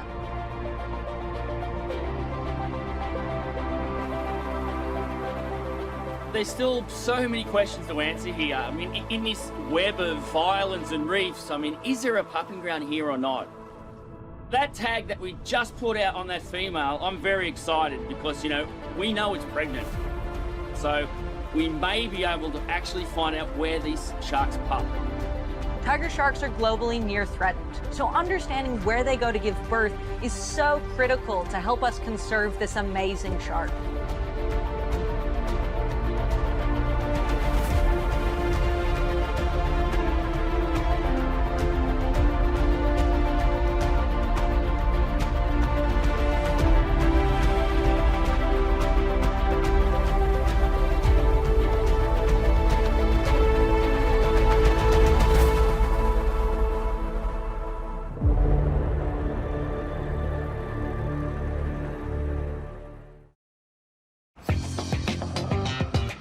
A team of shark scientists are about to begin a groundbreaking study right off New York City with the discovery of a great white nursery just offshore. Eye on the prize, there it is, right there. They're on a mission to deploy the first camera tag on a baby great white in the Atlantic. It's crazy to have a shark nursery so close. Yeah. Baby sharks in the city. Baby sharks in the city. Yeah. It's like that song. It's cute because you say little gray whites, but then when you think about what they actually are, it's like, oh. Look at those tiny little teeth. I mean, she's just absolutely beautiful. A perfect mini version of a full-grown white shark. Go, baby girl, go! It's like so emotional. Unbelievable. Guys, look at how close that shark was. Oh my goodness. Now they're about to reveal the secret life of the baby great white for the first time. What does a baby great white shark do every second of the day? And it's contained right in there. Baby sharks in the city?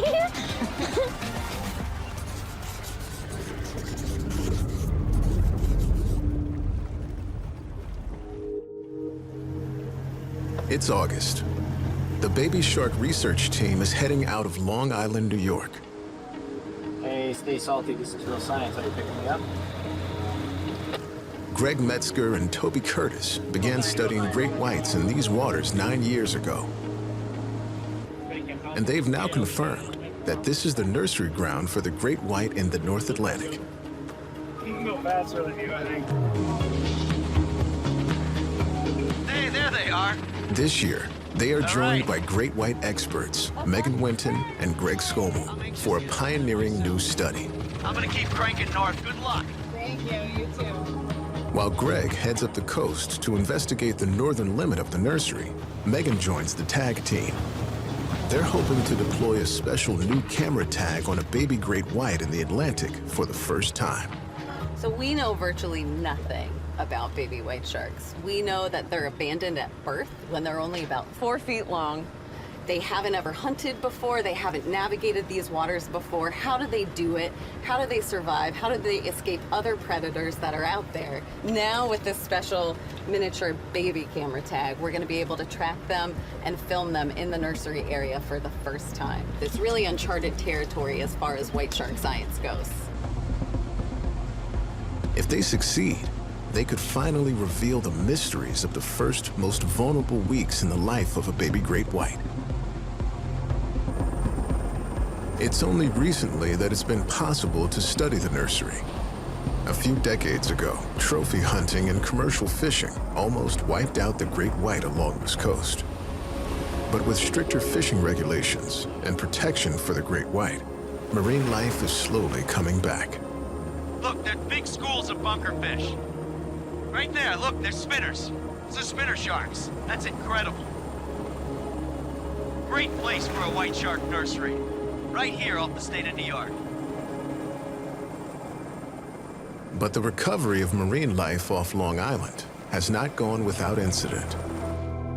1 in 4 million. Those are the odds of being bit by a shark. In the last 2 years, there have been 13 bites, likely from sand tigers, smaller duskies, and spinners. And I was like, James, you better follow me if you want to get out of here alive.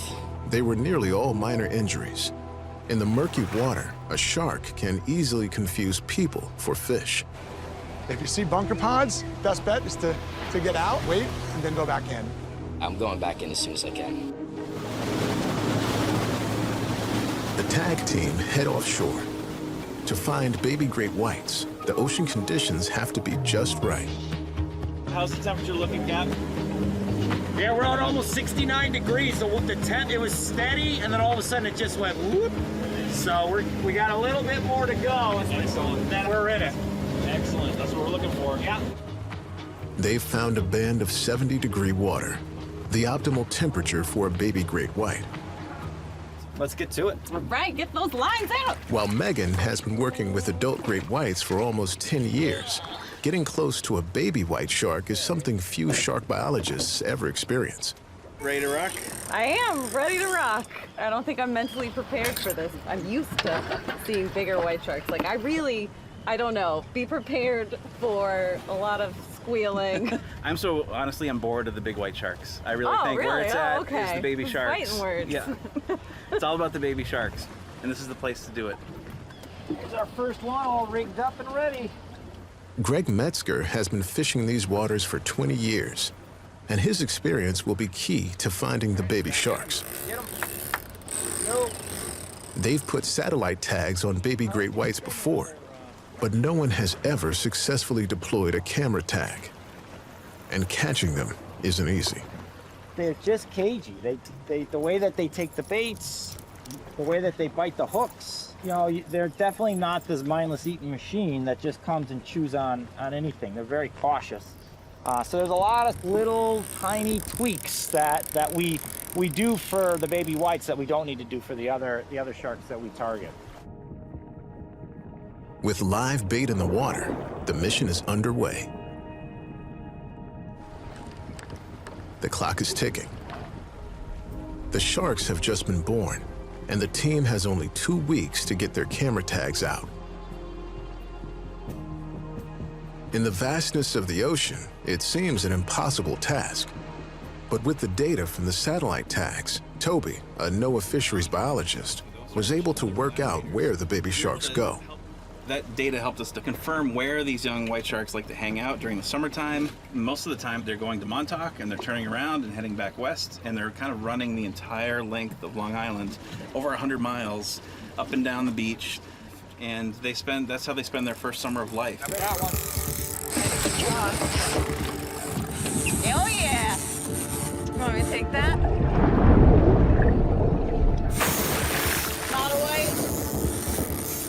It's not a great white, but it's a close relative, a baby shortfin Mako. Mako? Shortfin Mako shark? The fastest shark in the ocean. Adults can reach up to 13 feet long and are capable of speeds of up to 45 miles an hour. Turn it on it. Oh, they're so beautiful. At 4 feet long, it's likely less than a year old. Beautiful little shark. Get the line in.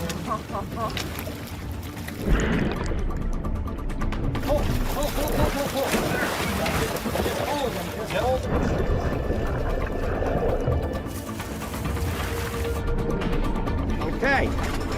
Make sure clean them off. With the tail rope secured, they have just 10 minutes to take measurements and samples. Megan, are you ready? Yeah. All right, hold them. Okay, PCO. Like the baby great white, little is known about the baby Mako's life. Sex is female. It's a rare opportunity to understand how this young female survives in these waters. These Makos are such great sharks. Fastest fish in the sea. They have that iconic black eye and that real pointy nose. They're built like little torpedoes. They swim very different. They don't have that sort of long, lazy tail stroke like a lot of the other sharks that we work with. They're like the white shark. Okay. Veterinary scientist Harley Newton takes blood, tissue, and fecal samples to analyze back in the lab. Okay, fin clip is taken. It will give the team valuable insights into the Mako's health and what it's hunting. Okay. You gonna tag it? You wanna get this stuff? Casey's tag. That's everything? I think that's everything. Okay. Oh, beautiful. Look at that. Oh, that's so cool. The baby Mako will spend its life cruising the ocean. She can travel the entire North Atlantic, as far as Africa and back, several times over. Like, you just feel that Mako energy, and it's like, woo! Well, Look at you. See, as far as baby sharks go, they're top of the Right up there. They're right up there. And Makos are in trouble right now, so to see that little Mako is such a good sign. It like warms my heart a little baby Makos. All right, we're working our way up. That one closely related to a white shark. Right, and that's why Harley does a blood test to check the shark's stress levels. every shark species is different, and we're trying to study as many species as possible to really understand the actual response that they go through, whether catch and release is something that is a good option for them. How's it going in here, Harley? It's going well. I actually just finished the blood gas analysis on that last sample, which CO2 is elevated and O2 is a little bit low. But this particular shark has had a pretty normal response and seems to be in really good shape. That's so great. So it sounds like it's gonna get right back to doing its normal sharky thing. Another shark is on the line. Okay, I got it. Got it? Good? Got it. Woo!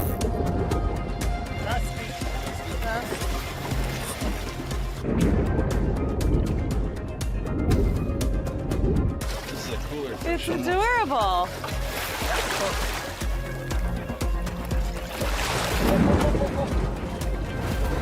This time it's a baby dusky. Born at over 2.5 feet long, it's smaller than a baby great white, but has one of the most powerful shark bites ever measured.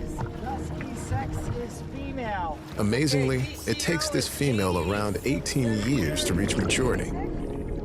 And then she gives birth to as few as 2 pups every other year. It makes her highly vulnerable to overfishing. The good news is that while populations have crashed globally, here along the U.S. eastern seaboard, the dusky is beginning to recover. It is incredible to see this many species of baby sharks in this small area. And it's a really hopeful sign. A lot of these species, dusky sharks included, were not doing well that long ago. So this is really encouraging. Nobody thinks of New York as like a cradle of life. They think of the city, they think of swarms of people, and there's all these little baby sharks of all species right here. New York famous pizza. for their pizza, now famous for their baby sharks. Best pizza, best sharks. Greg Scomo has headed 100 miles along the coast from the New York nursery to Martha's Vineyard, just south of Cape Cod. With recent reports of baby great whites being caught by fishermen in the area, he's trying to find out if the boundary of the nursery is moving north. Hey, Dr. Scomo, how you doing? Doing great, brother. How are you? Man, permission to come aboard. Yeah, come on aboard. A world expert on great whites, Greg's been following the dramatic recovery of the big adults as they return to feed on Cape Cod's growing seal population.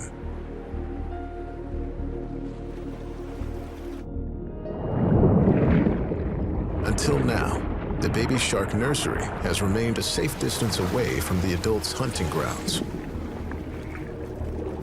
I know of 2 that were caught dragged. But with sightings of newborn pups off Cape Cod, Greg and the team are concerned that climate change may be pushing the nursery north into harm's way. This summer, we've seen some of the highest water temperatures ever recorded. So if the nursery habitat is expanding into these areas, and we start to see overlap with the bigger white sharks, that could be a real problem. It's a perfect storm, because bigger white sharks will have no problem eating smaller ones. Greg is already finding alarming evidence that some of the baby sharks from the New York nursery could be wandering into the danger zone off Cape Cod. So what we've got here are photos of a white shark that was captured literally in this area just a couple of weeks ago. And this is a newborn fish, on the order of days or weeks old. One of the things that jumps out at me here is this perfect slice right here along its flank. And the fact that it's so clean tells me that it was likely a much bigger shark that attempted to kill it. And I can't rule out another bigger white shark. The beautiful thing about this shark, of course, it was released alive. But, this nursery is on the move and quite possibly going in the wrong direction. To monitor the movements of great whites in the area, Greg is working with local lobstermen to put out special acoustic receivers. It's part of a huge network that tracks the movements of sharks and fish along the entire U.S. Atlantic coast. Really curious as to whether or not I'm detecting any of our tagged sharks in this area. And if I am, are they babies, are they big ones, or are they both?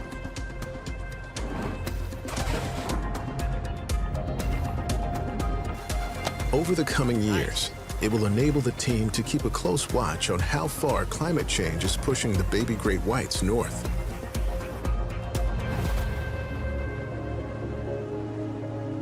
Off Long Island, the tag team are still trying to catch a baby great white. Ooh, you're gonna smell like pogies. 3 days in, they're no closer to deploying their special camera tag. I'll put a 3rd rod out with just a lively bunker right at the surface.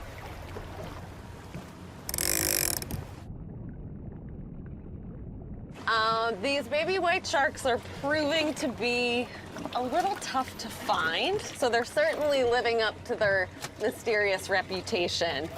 What if we really bust out all the stops and we start singing to them? Farewell and adieu, dear fair Spanish ladies. Farewell and adieu, dear ladies of Spain. For we've received orders for the sail back to Boston, and so nevermore shall we see. Somebody's got to pick me up and be like, dude, we need that guy. Oh yeah, killing it. I know you got it in you, Greg.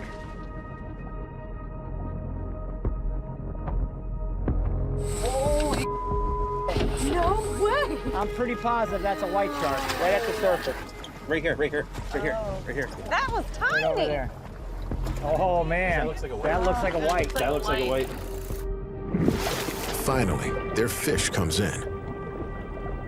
Such a young baby great white has rarely been captured on camera before. Oh, here he comes again. Right back there. Good Right eye there. for him. Here he comes. He's coming up the slick now. It's hard to believe that this shark could be just a few days old. But at 4 feet long, the baby great white is the second largest of all baby sharks. Only the basking shark has bigger pups. If you got something, flip to it. Just ease up on it and see if you can flip something in front of it.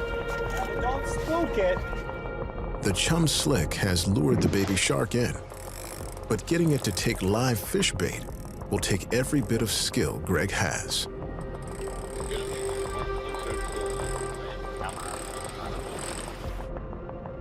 A voracious hunter, this newborn pup can grow another 1.5 feet in its first year of life. But it's cautious about what it eats. Is he going for it? We'll find out in a second. He's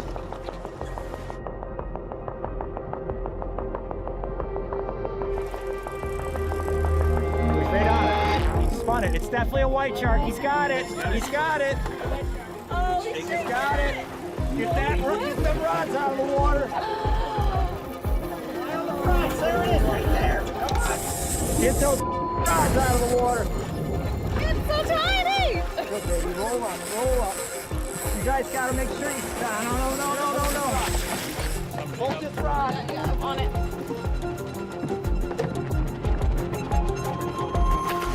Tail rope. Here.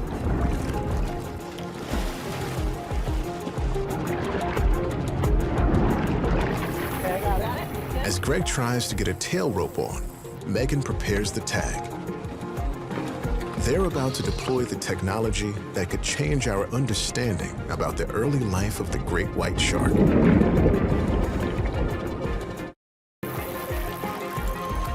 Greg is close to bringing a baby great white alongside the boat. We ain't there yet.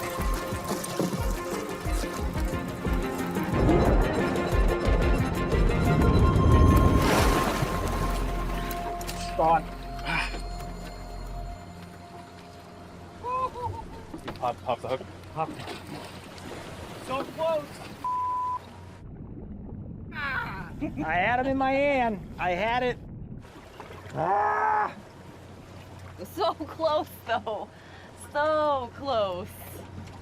Oh. Guys, look at how close that shark was. Oh my goodness. So that's what. Are you okay? Did it get you? Yeah, no, it didn't get me. I think this is bunker blood. Holy cow. Yeah, so That's close shave. it's a close shave. Well, I mean, if it would have got me, I would have been going to the hospital for sure. And I was able to grab its pectoral fin, so I could see my arm was going to go right in its mouth. I had to let it go but I didn't realize just how close. Just in the nick of time. It actually was. I mean, fierce. Adorably fierce, I guess I would say. Yeah, I mean, they're scrappy. They're definitely scrappy and feisty. And it's so amazing to think that they're just, like, that's about the size they are at birth. Yeah, imagine 12 of those inside mom. I'm really glad I'm not a female white shark. That sounds terrible. Frustrating fish. They're just so frustrating. They are by far the hardest fish I've ever attempted to catch. I'm encouraged, but definitely frustrated. They're finicky fish. All right, I think that's probably it. Catch the dock.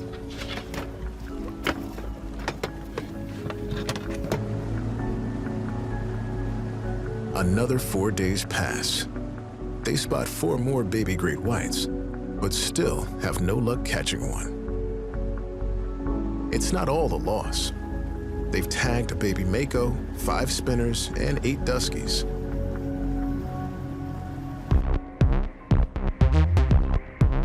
Few would have imagined so many baby sharks right off New York.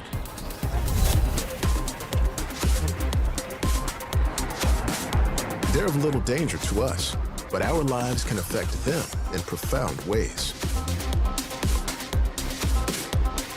Back in the lab, Toby is modeling how climate change can impact the great white nursery in the decades to come. Okay, so here we've been able to plot all of the satellite tracks of our white shark pups from 2016 to 2019. These sharks really helped us define the bounds of the white shark nursery in the North Atlantic. And temperature, we think, plays a big part in this. They're in this great piece of water where it's not too hot, it's not too cold, it's right around 70 degrees Fahrenheit. It's really this very discrete pocket right here off Long Island. What I'm concerned about is that as the temperature warms, we're going to have this creeping of the white shark nursery to the northeast. And you can see this red area is where there's going to be more and more overlap over time with adult and subadult white sharks that could actually prey on the baby white sharks. The team is anxious to gather more data and get their special tag out. The tag not only captures video, its onboard sensors record high-resolution, second-by-second data that will help the team understand how climate change is impacting the baby sharks. With only 8 days of the expedition left, they've brought on their second team to help. The pressure is on to tag a baby great white. But their luck turns from bad to worse. A storm is on the way, and they could be about to lose their last crucial fishing days. We got our second boat with us, so more lines in the water. But definitely an added layer of anxiety as it looks like it's going to be our last day for a while.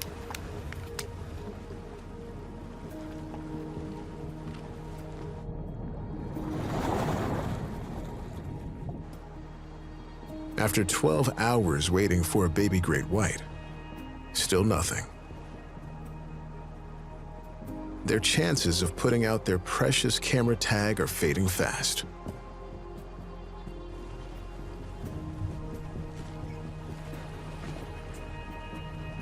Frustration. It is. With barely an hour of daylight left, it's time to wrap up. And then, Here we go! the second boat has a shark on the line. It's a baby great white. Woo! That's our fish!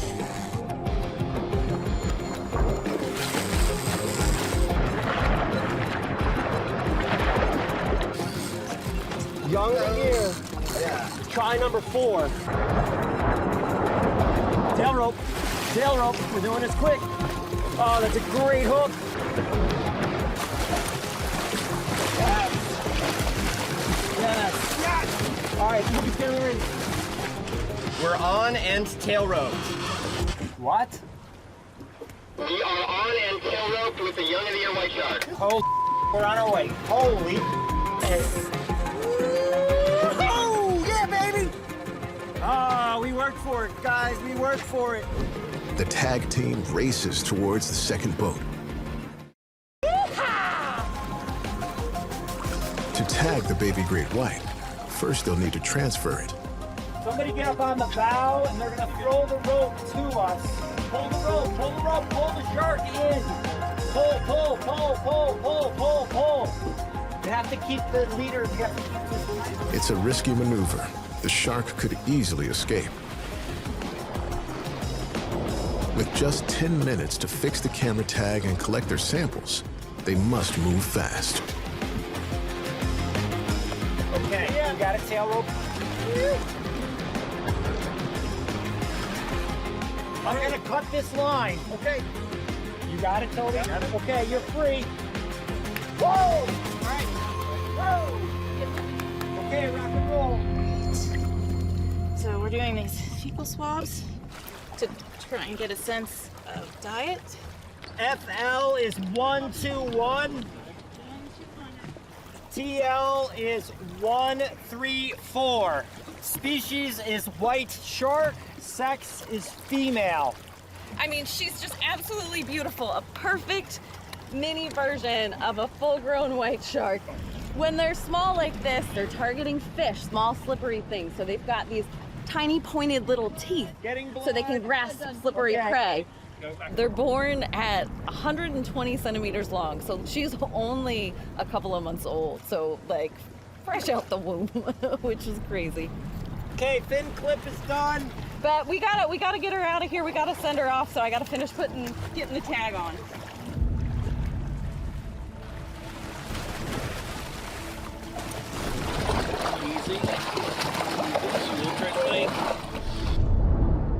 It will be at least 10 years before she's big enough to hunt seals, and 30 years before she matures to a 15-foot female, able to have babies of her own. We're gonna let this go.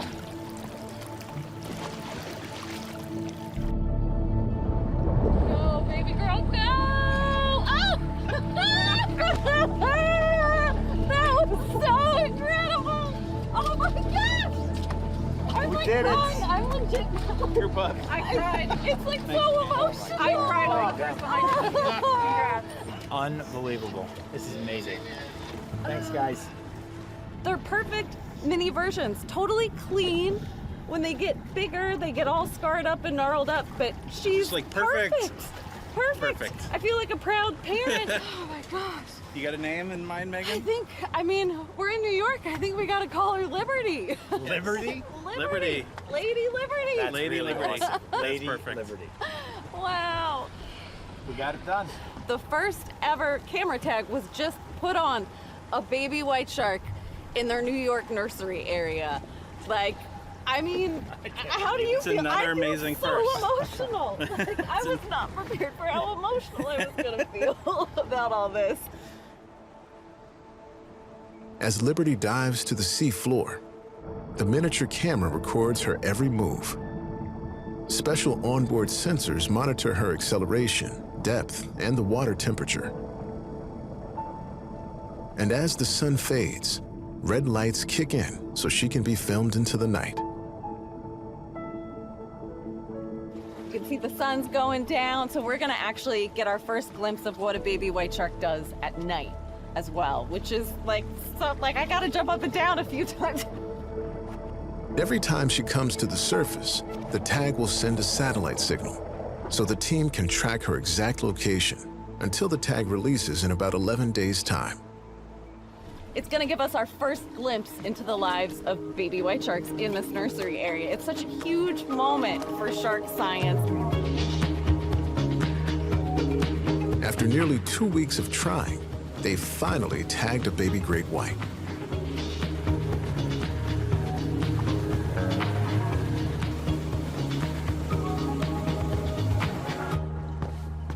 And it's not long before the first signal comes in. All right, hey, check it out. We got some detections. something. We got some detections. Most recent one looks like 3 o'clock, not long ago. How far did she get? Let's see. Let's get it on the map. Oh, Not far. Not very far. Not far. So yeah, we tagged her right about there. It looks like she's moving inshore, kind of right into the heart of the nursery area. Yep. That's amazing. But that's huge that we're here. I know, finally. Now, they can follow Liberty's journey through the nursery and get the first insights into how a baby great white survives this critical stage of life. The fact that she's moving right into the heart of the nursery area right now and that camera tag is just recording everything she's doing is so wild. We're gonna get so much data from it. So much So exciting. data. And yeah, she's only, maybe 8 miles offshore at this point.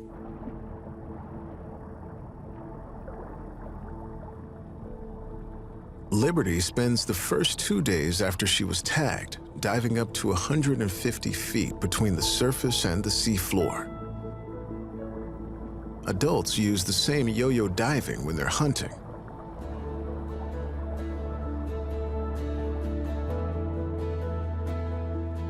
Over the centuries, violent storms that lashed this coast have claimed hundreds of ships as they tried to reach New York City, leaving a graveyard of wrecks on the seafloor. Loaded with fish, soft corals, and shellfish, they're a mecca for marine life. Could Liberty be diving down to the wrecks for food or shelter? Look at that. That's beautiful. Look at little Liberty go. Back in the lab, Greg and Megan analyzed the data from Liberty's tag. So this shows, the diving behavior of Liberty. Oh, wow. From the data. And it gives a really neat profile for the first 24 hours after you released her. That's pretty cool. So much movement. Yeah. From the warm surface waters where the water's temperatures are in the 70s, all the way down to the bottom where the water temperature's in the 50s, which is really cold. And these guys are so little, they can't regulate their body temperature as well as the bigger ones. So after spending time at the bottom like that, you see she's got to come back up and warm up. So there's hundreds of shipwrecks along the southern coastline of Long Island. You know, it's like an oasis in the middle of a desert. You know, that makes it really profitable to go down into cold water, feast for a few minutes, and then come back up. Warm up, do Warm it up, again. and then go do it again. 3 days after she was tagged, Liberty heads into new territory. She's moving closer to shore. In the shallow waters off Long Island, Liberty swims into a baby great white's paradise, the huge schools of bunkerfish.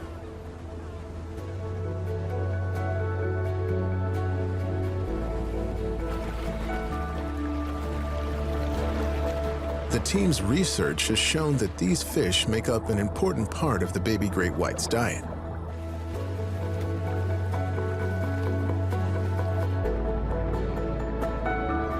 Here, Liberty's at risk of running into schools of adult spinner sharks.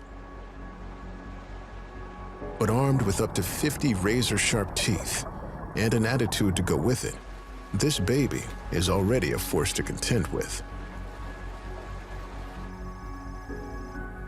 Look at that. See, I look at this and it's Very different different. from the first couple of So days. different. You know, the temperature regime is different, her diving pattern's different. It jumps right out at you. Almost the whole day here at the surface. A bunch of trips to the surface. Different. It's so cool to see that clear shift from that offshore behavior to that inshore behavior. She must be feeding on those massive schools of menhaden. Makes Plus, perfect sense. You're not likely to run into the big white sharks that we see off of Cape Cod. I mean, that's exactly what nursery habitat provides. Plenty of food and protection from predators. Optimal water temperature, heaven for a baby white shark. 4 days after she was tagged, Liberty makes a dramatic move east. She swims for more than 40 miles, following a warm body of water as it moves along the shore towards Montauk. She's heading towards the edge of the nursery. And the closer she gets, the greater the risk of running into much bigger sharks.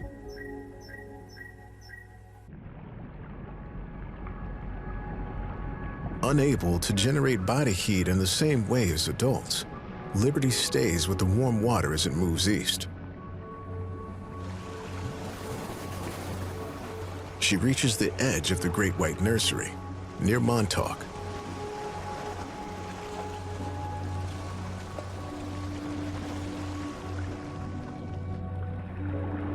Beyond lies deeper water and the adult hunting grounds of Cape Cod.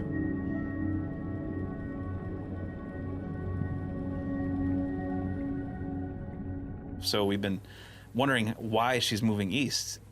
She's actually staying in a very consistent temperature range. So Liberty is confirming what we see with some of our other young of the year white sharks, is that they really like that sweet spot of about 70-degree water. As this warm water pushes these sharks further east, they're getting closer and closer to the hunting ground of the adult white sharks off Cape Cod. The further east she goes, the more risk there is of bumping into predators. Then, Liberty's tag goes quiet. They don't hear from her for 2 days. As a storm comes in, Megan and Harley scour the coast. With no location data from the satellite, they're trying to pick up a second VHF radio signal from the tag. I'm not hearing anything. There's something about following around an individual shark for a while that just really puts you into their world. When you study fish, a lot of times they're almost kind of like this unknown, impersonal entity. But when you actually have the opportunity to essentially ride on their backs and learn more about the way they navigate the world, you can't help but appreciate them as an individual. As the storm clears, Greg and Megan continue the search for Liberty. They head towards her last known position. So we're out here on the eastern end of Long Island, and right off Montauk Point here, and I'm checking an acoustic receiver. These acoustic receivers are capable of hearing our tagged white sharks, big, small, no matter what size. And what's really cool about this particular receiver is it's a live receiver. We can get real-time detection data from it. And so I've got no acoustic detections right now, but we know we've gotten large adult white sharks on this receiver at the eastern end of Long Island. Could Liberty have been taken by an adult great white?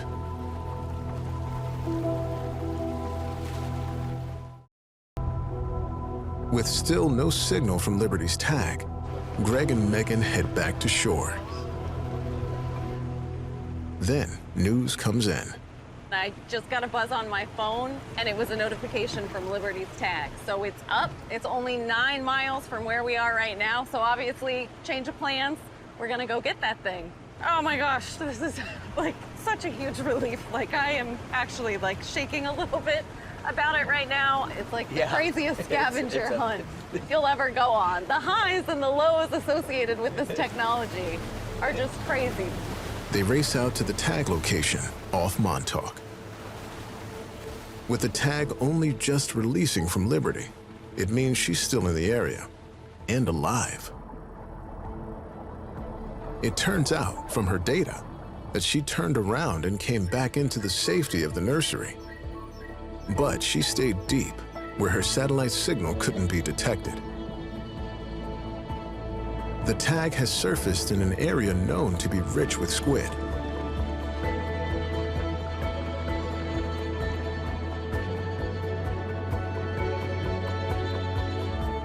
She wasn't pinging because she was on the bottom. And I wouldn't be surprised at all if she was feeding on squid or some other bottom fish during that time. This is a very popular squidding ground. There's a big fishery for squid in this area. And so it turns out we're worried about nothing. It was unfortunate we couldn't hear the tag for a couple days, but it seems like Liberty was just fine doing her thing, just doing it on the bottom instead of at the surface. So this is all good news. All right, moment of truth. Whoop, whoop, whoop. The success of the mission now hinges on retrieving Liberty's tag. That would be just what we need. We don't want that. Once they're in close range, they use a VHF signal to pinpoint its location. It contains second-by-second data of her journey, from ocean conditions to swimming behavior. Dead ahead, just good heading. All vital information that will help the team understand why the New York nursery is so important to the baby great white, and how climate change can impact its future. I hear it. I mean, I hear it. I hear the tag. It's somewhere ahead of us. Oh God, I was like, I'm gonna vomit. Please don't vomit. I'm not gonna. I'm downwind of you.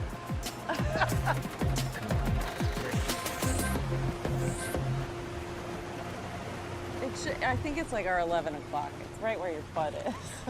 Okay.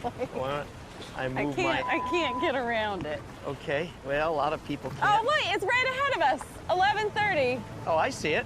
The tag. We found it. Okay? Every time you do this, every time you see this, it's such a huge relief. Okay. You got eyes on it? Don't fall in. I don't care if I do.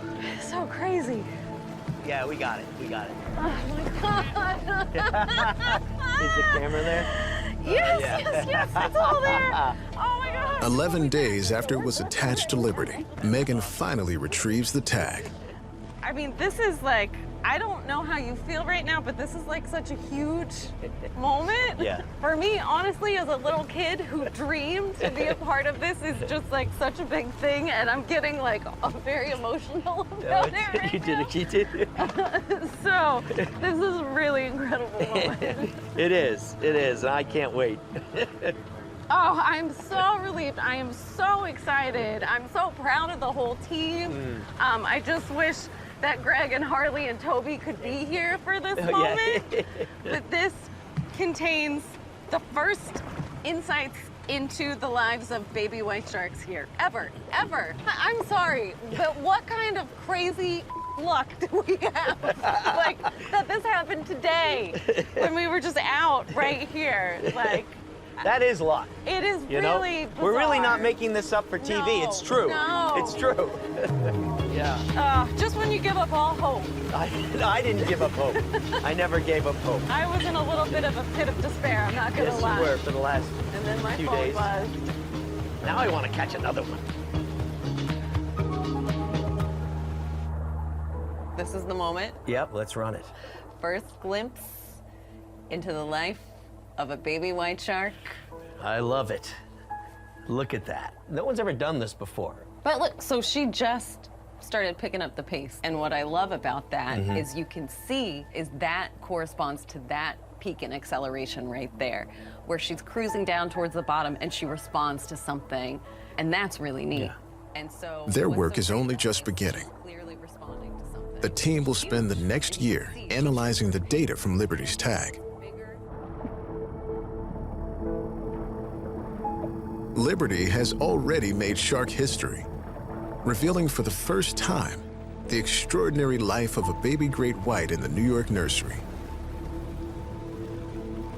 And she is giving the team new insights into how climate change will impact the nursery in the decades to come.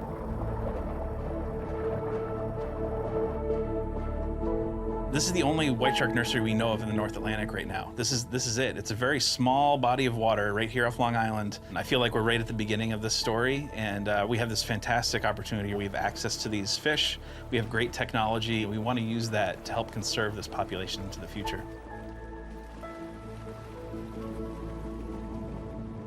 As the cold sets in, Liberty will head for the warmer waters down south, where she'll spend the winter along the Carolina coast. And one thing that is so great about all this is we were able to document her markings. She had very unique, beautiful markings. So when she shows up off of Cape Cod in a few years, we'll recognize her. And you're gonna scream and yell. Scream and probably cry and get all emotional again over Liberty, the shark that brought me to tears. And you get to on tag her multiple again. occasions. Yeah, that would be great. Probably I don't want you cry. jumping off the boat. I might. I'll be like, Liberty! It's so good to see you.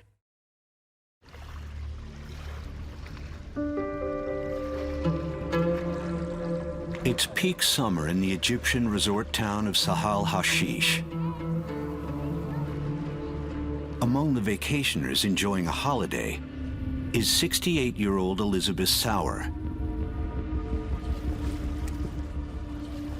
She's snorkeling in shallow waters close to a jetty.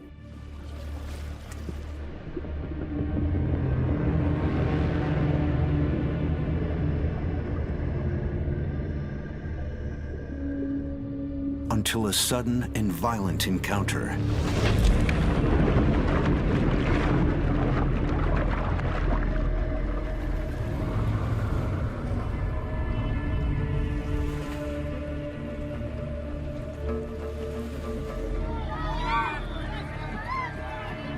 Dozens watch helplessly as Elizabeth struggles to shore after being mauled by a shark.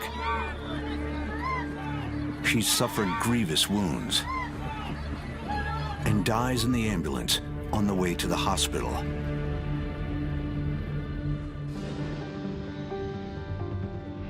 News of the fatal attack spreads quickly online.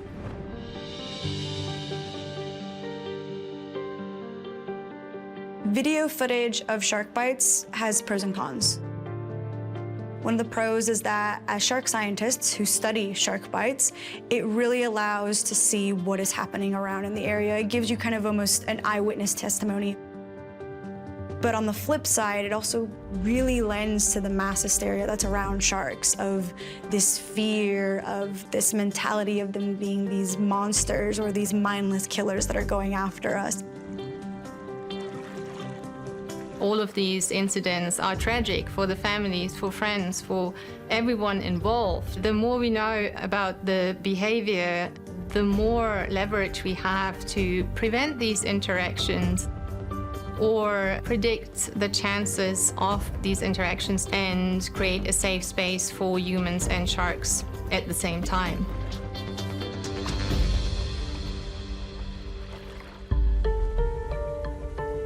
In response to the fatal attack, local authorities take action. There is international code or international protocol when there is a shark incident on a certain beach. You close beaches and you start to monitor the area to see if there is any sighting of a shark, and then we can report it and see what can we do about that. They began their investigation. During that, they came upon another victim.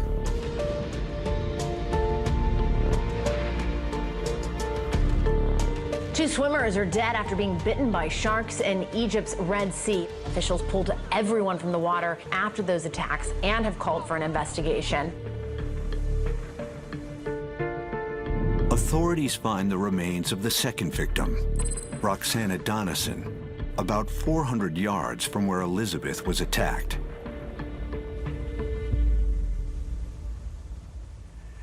Investigators suspect Roxana's body has been in the water for hours. She was bitten multiple times.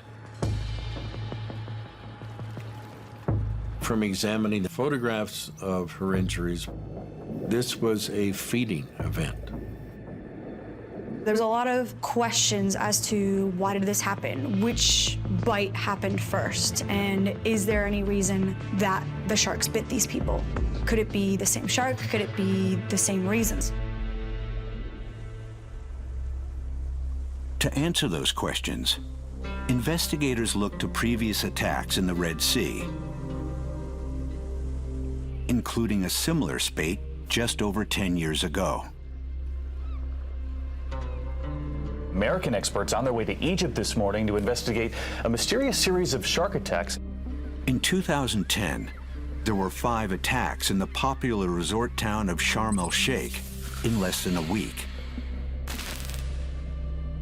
A German woman was killed yesterday after the authorities reopened the beaches. The first thing that greets you down at the beach are a series of signs every 100 meters saying, "Don't go in the water." It wasn't something that was usual for that area. There was a lot of confusion as to what happened, why this was occurring, and what those factors could be that led to these bites happening. It was determined that a single oceanic white tip was responsible for at least 3 of the attacks in 2010, including the fatality. Oceanic white tips have really quite long pectoral fins, and they're relatively slim sharks. They're very fast, they're very agile, and they use their fins as hydrofoils, like aerofoils, as they're swimming through the water. They are incredibly speedy animals when they want to be, and very, very mobile, very wide-ranging. They're an open ocean animal, but the reason they're so close to shore in the Red Sea is because of the topography of the ocean floor. It stair steps off from the beach areas, it goes out a little ways, sloping, and it'll drop. This steep drop-off can easily be seen from above in the stark color difference between shallow and deep waters. This is typical topography found around many Red Sea resorts, where oceanic white tips regularly pass close to shore.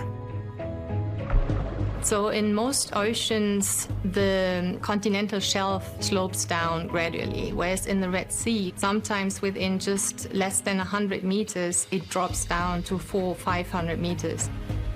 That steep drop-off allows for that cold, nutrient-rich water to come up to the surface through that process of upwelling.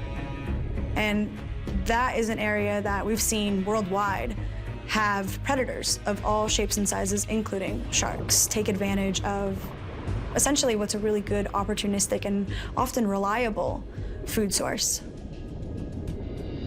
I think we find more sharks now closer to shore because when they decide to move to these shallower habitats, the habitat is so narrow that interactions between humans and sharks are kind of unavoidable because humans use these beaches and the sharks are just very, very close.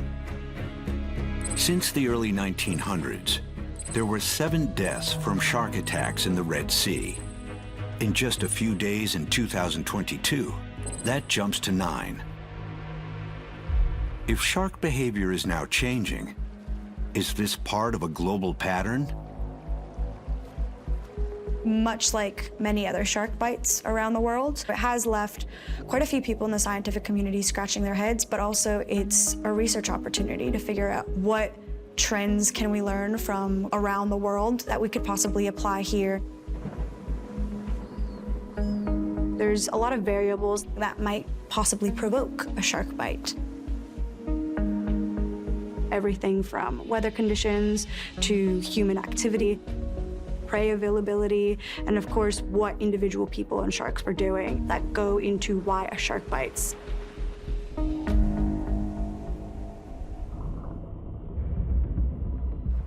There are intriguing connections between the attacks in the Red Sea and others around the world. Starting with topography like the steep drop-off, which brings open ocean predators closer to shore. Nearly 9,000 miles away, another attack generates more gruesome headlines. Simon Nellist was a diving instructor and died in what's thought to be the first fatal shark attack in Sydney for almost 60 years. There are striking similarities between this attack and those in the Red Sea.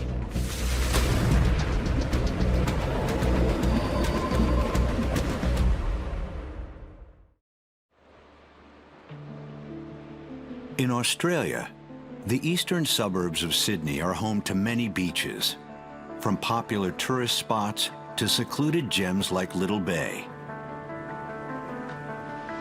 I've been coming to Little Bay for over 10 years to either do some rock fishing or spear fishing. It's like my second home, I guess. You always see swimmers here and there, paddleboarders, kayakers, everything. Similar to the sharp drop-off around the Egyptian resorts, the cliffs around Little Bay drop steeply to 40 feet below the surface, resulting in very deep water, very close to shore. Below the cliffs, the rock ledges provide an ideal location for locals like Chris to fish. Anything inside here is all pretty shallow. There is a very big drop-off on that corner, which is always scary if you're swimming there.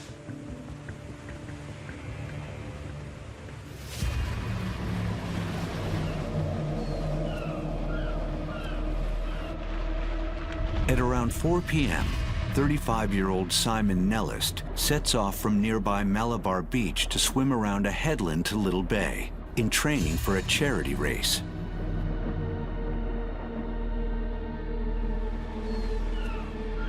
We just came down like a normal day. There were 6 or 7 of us down there, and we saw him swim south at Little Bay Beach. And he was there for a while, so it made me think maybe he got out of the water. And then on his way back,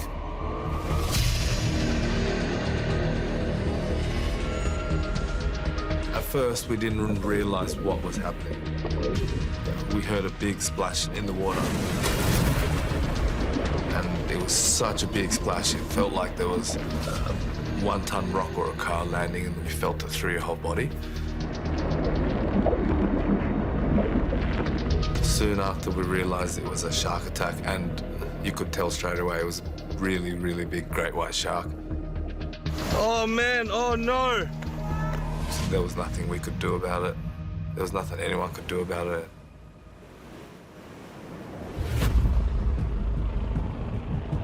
For locals, the shock of the attack still lingers.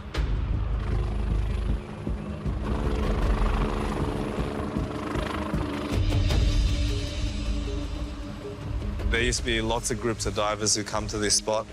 We swim all the way around the corner and back. It used to be everyday diving here, and that stopped. One of the theories for Simon's death is the way that the shark bit him, which was an ambush attack. Now, great white sharks are famous for that, going in from the depth, using that counter camouflage they have to its advantage, so Simon wouldn't know what hit him until it literally hit him. The shark could have thought Simon was a seal, some sort of other prey item, we just don't know. But that's quite typical hunting strategy for sharks.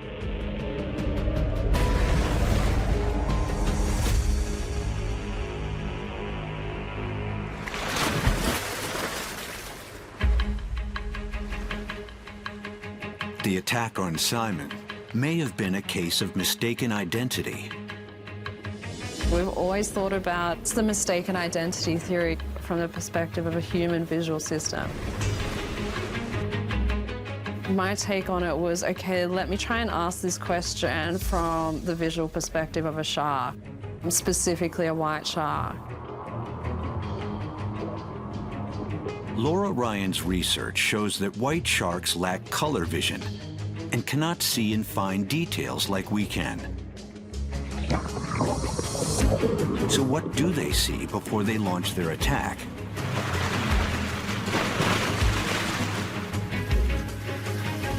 At Sydney's Taronga Zoo, Laura captures an image of how a seal might appear to a shark when they swim beneath them, and applies a filter to the footage that mimics their vision. She then compares it to a similar viewpoint of a surfer and a swimmer. The results are surprising. It didn't matter too much whether the human was on a surfboard or just swimming. They were still very similar to the seal. The mistaken identity theory kind of started around surfing, and the thoughts were the surfboard was something that made us more similar. I was quite surprised that there was a lot of similarity still with the swimmer. It's a compelling theory about what could have happened to Simon, or Elizabeth and Roxana in the Red Sea. Laura believes a long, tapered silhouette of a swimmer's body, with or without a surfboard, could confuse a shark looking for a seal.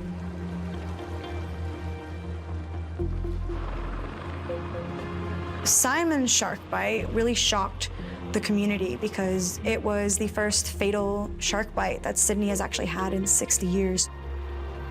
And of course, there was many people asking, all right, why did this happen? Like many other shark bites worldwide, there's just no way of knowing one single thing that could have contributed to his death. So it's very hard to give people an answer as to why these things happen when we're still trying to understand the science of shark bites. Proximity to deep water was an important factor in the deaths in both Australia and the Red Sea. The popularity of scuba diving around Egyptian reefs often brings people in close contact with sharks. With few incidents, but another attack captured on video out of the corner of my eye, I spotted like a dark shadow. Suggests a potentially troubling change to shark behavior in the Red Sea. The shark bit onto the diver's leg. It was crazy. It wouldn't let go for what felt like forever. Spotting sharks is a major draw for divers in the Red Sea, especially oceanic whitetips. Most interactions are uneventful.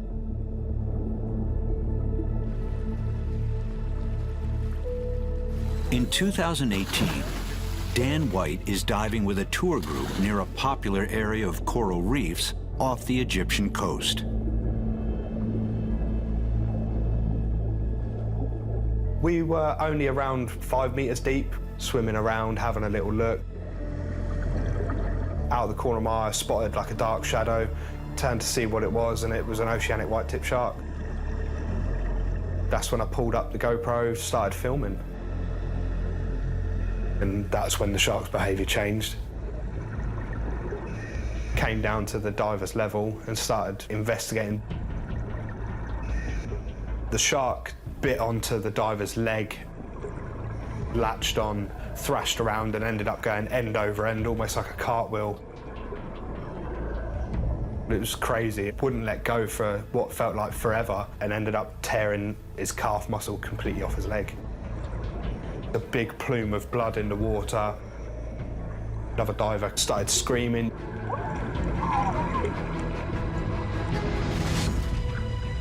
Back on the dive boat, the victim receives first aid before being taken to the hospital.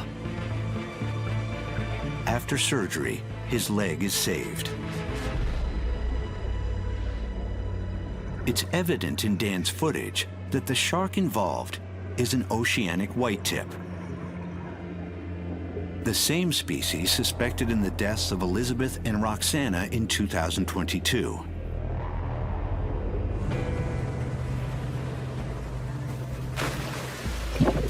In Egypt, a lot of the diving tourism is focused on oceanic whitetips because you can almost be guaranteed to see one if you go to certain locations during certain seasons.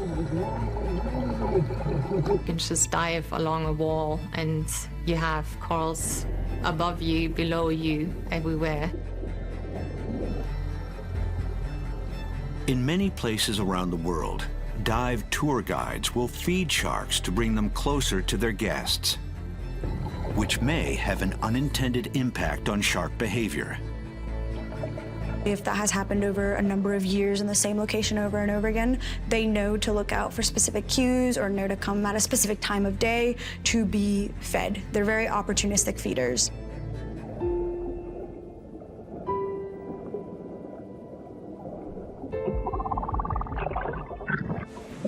This connection between dive tourism and shark behavior is something that Ralph Collier identified during his investigation into the attacks in 2010.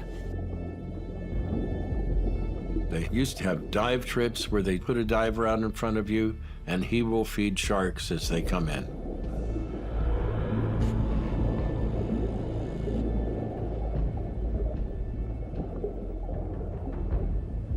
So when that same shark comes into contact with a swimmer or a diver, and they put out their hand to push the animal away, it's not uncommon for the shark to remove the hand.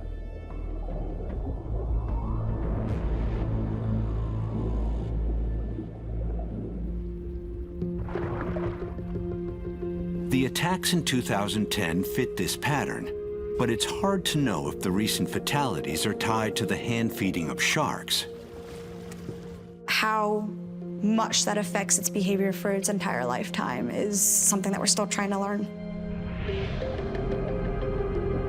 The investigation takes an unexpected turn as the autopsies of Elizabeth and Roxana revealed injuries inconsistent with the bite pattern of the oceanic white-tip. The way the bite is, you can identify the teeth, and then this identifies also the type of shark. And there is only the tiger shark, actually, that grow that big. Tiger sharks are indiscriminate eaters. Adult females can weigh more than 2,000 pounds. Their broad jaws form a heart shape, while their teeth sit unusually close together, leaving distinctive bite impressions. Despite knowing a tiger shark was responsible, the reason was unclear. Tourism along Egypt's coasts has grown tremendously in recent decades, with resort areas constantly expanding. In the Red Sea, you are getting a lot of that coastal development, a lot of that human recreational activity. That gives people more opportunity to be in the ocean, to possibly interact with sharks. In 2023, we had 69 unprovoked shark bites worldwide. Australia had 15. The majority was in the US, and in the United States, that majority came from Florida. It's a common trend around the globe for vacation destinations to be hotspots for shark attacks. Florida may have the most bites in the world, but the northwest region of Taylor County had never recorded a shark bite until June 2022. Just days before the attacks on Elizabeth and Roxana in the Red Sea. 911. It is horrible. Help me. You are not doing anything.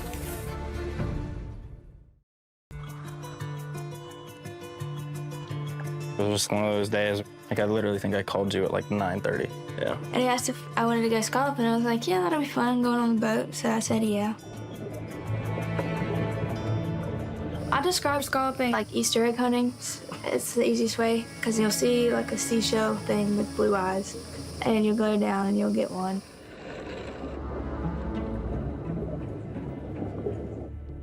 Addison and her brother Rhett head to a popular scalloping spot known as Big Grass Island. Around 2:30 p.m., they are snorkeling side by side with their boat anchored 75 yards away. We were a good distance from the boat. I sat up and I looked to see where the boat was. And I was like, all right, we're gonna go ahead and turn and go back now. So we started swimming back to the boat.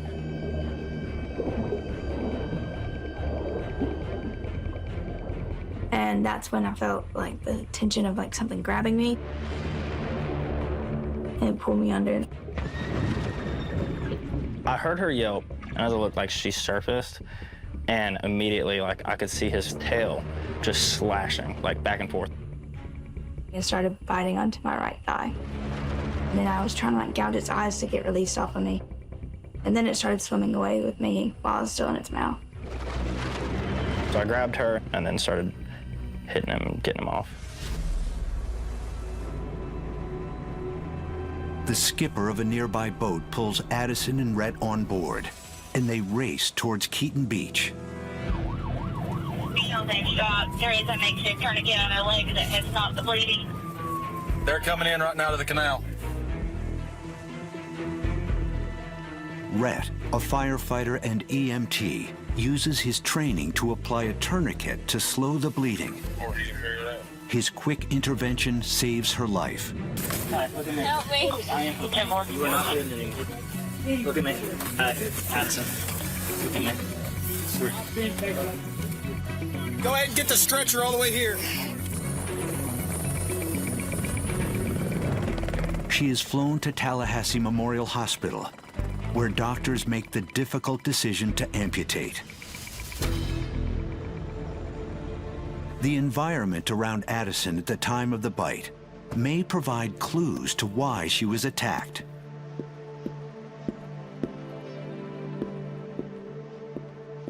The Gulf area of Florida is quite shallow. It's very warm water.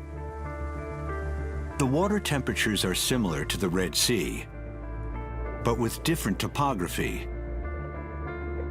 Both locations also have diverse habitats close to shore, serving as ideal food sources for predators. Seagrass is known to have quite a lot of animals, and it's an area that is known for having bull sharks as well because it houses a lot of prey items that those sharks have. Such a huge shark. I think he said it was 9 foot long, maybe longer than that. Bull sharks can be up to 11 feet long.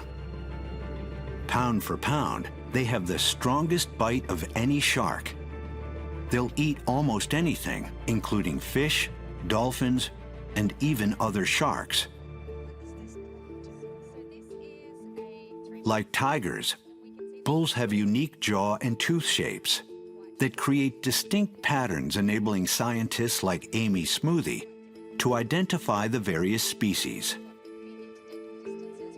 On the upper jaw for the bull, there's a little bit of overlap, but they're very broad and triangular, and they have heavy serrations, so they're excellent cutting teeth. If we look at the bottom jaw of the bull, they're more slender, narrower, and have finer serrations. So these teeth are typically using for holding and punching their prey, with the upper jaw using to cut the flesh from their prey. And this is a really good kind of tooth structure for those ambush predator that they've got in that hunting technique that they've got. Absolutely. So they believe that bull sharks will bump and bite and also are ambush predators. Bull sharks, along with great whites and tigers, are part of a group called the Big Three, since they're implicated in the majority of attacks on humans.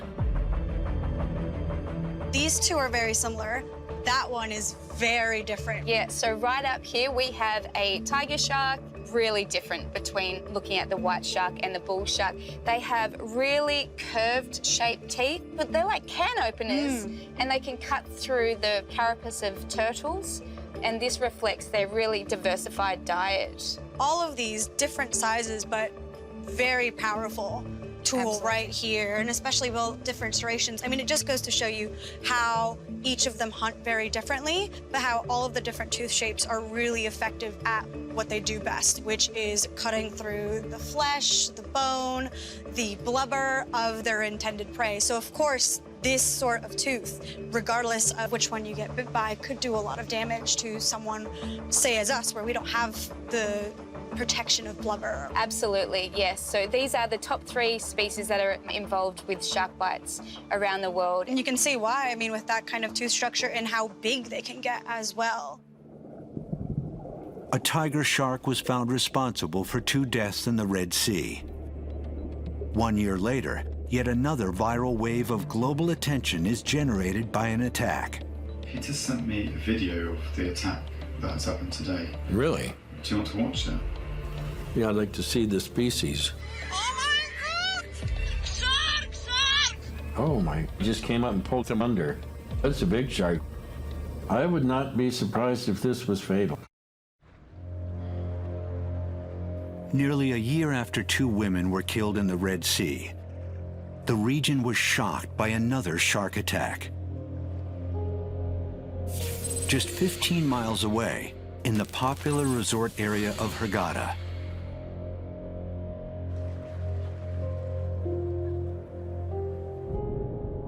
"23-year-old Vladimir Popov is swimming yards from shore when he's suddenly dragged beneath the water. Witnesses, including his father, watch in horror. The attack is captured from multiple angles, and news quickly spreads. Everybody on these beaches now has access to a phone, a video recording device, that when these tragic events happen, you can very quickly turn on your phone, record it, and then share it. And so we're being bombarded with these videos, with these images. So it seems like it's constantly happening, even though they're actually really rare events.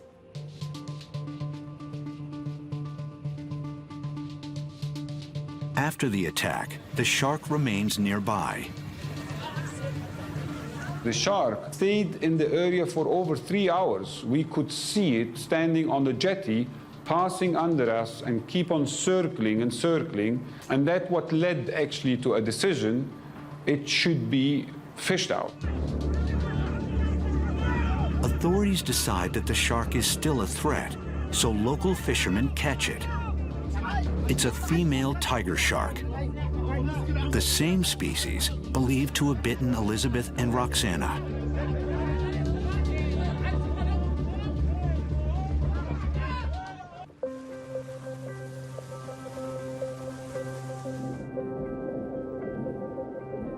An autopsy of the shark yields a vital new piece of evidence. She was pregnant. A pregnant tiger shark might have taken a bit more of a risk when it came to eating something because it wants to give its offspring the best chance. Female tiger sharks can hold up to 78 egg cases in the womb, more than many predatory shark species. The mother must produce enough fluids to keep them all fed, which this shark may have been struggling to do.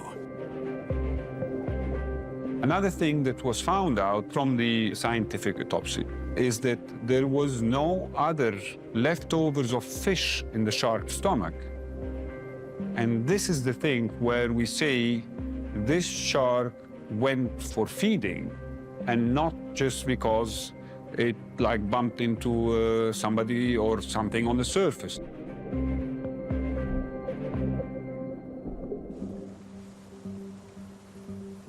Three fatal attacks, all by tiger sharks in June and July, the time of year in the Red Sea when female tigers give birth.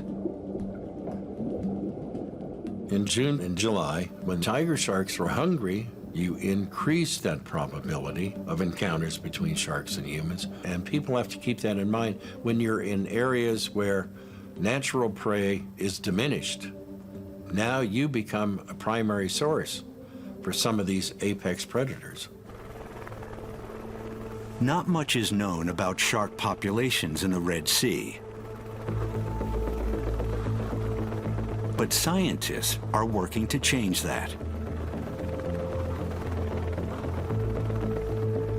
There's probably few places in the world that we know less about the marine environment than we do the Red Sea. We were trying to catch and tag sharks to find out how many were there, what kind of size they were, and then hopefully to track them using electronic tags and just literally find out anything we could. In 2020, Lucy Hawkes was the first scientist to catch and tag a silver-tipped shark in the Red Sea. Oh, that's a good size.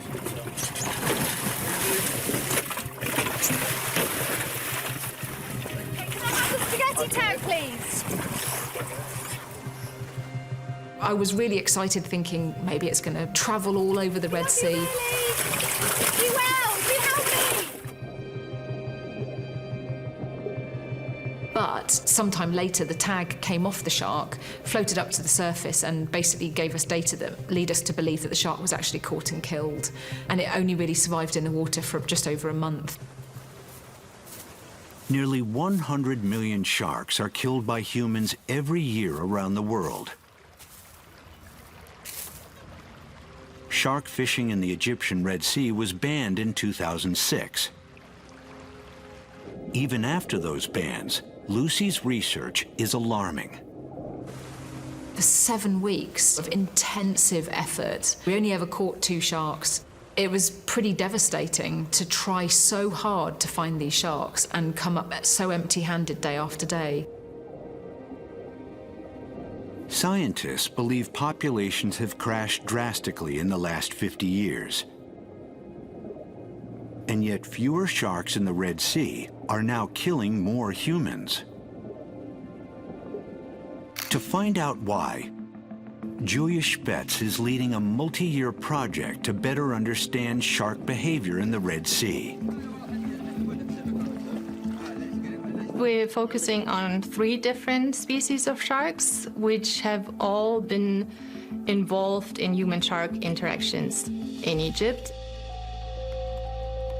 On each tagging mission, Julia must evaluate the best location to find each shark species. For oceanic white-tailed sharks, for example, we know exactly where they're found during which time of the year.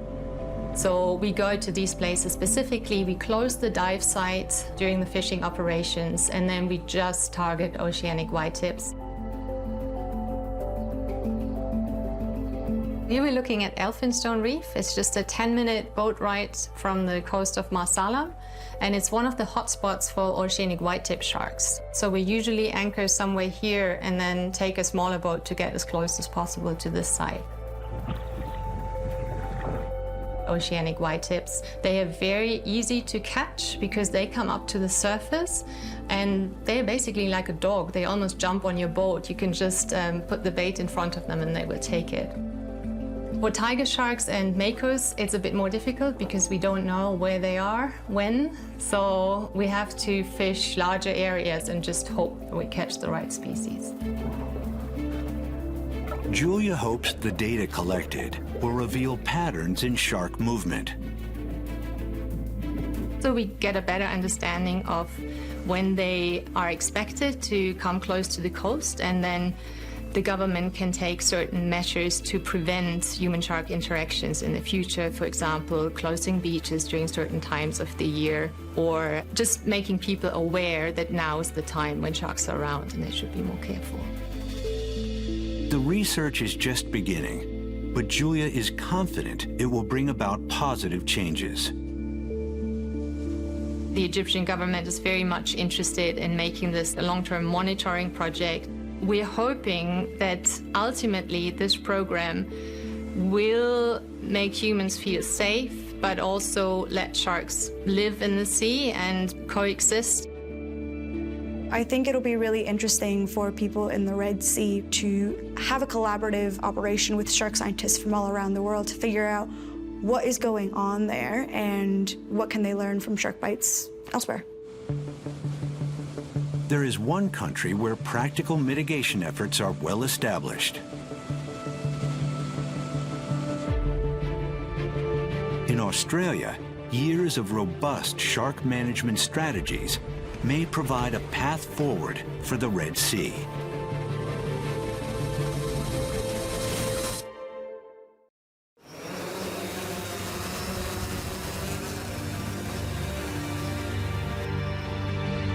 Beautiful clear conditions down there, that's for sure. Near Sydney's famous Bondi Beach, Jason Iggulden has spent the last 5 years using drone-mounted cameras to monitor sharks from above, acting as an aerial lifeguard for humans down below.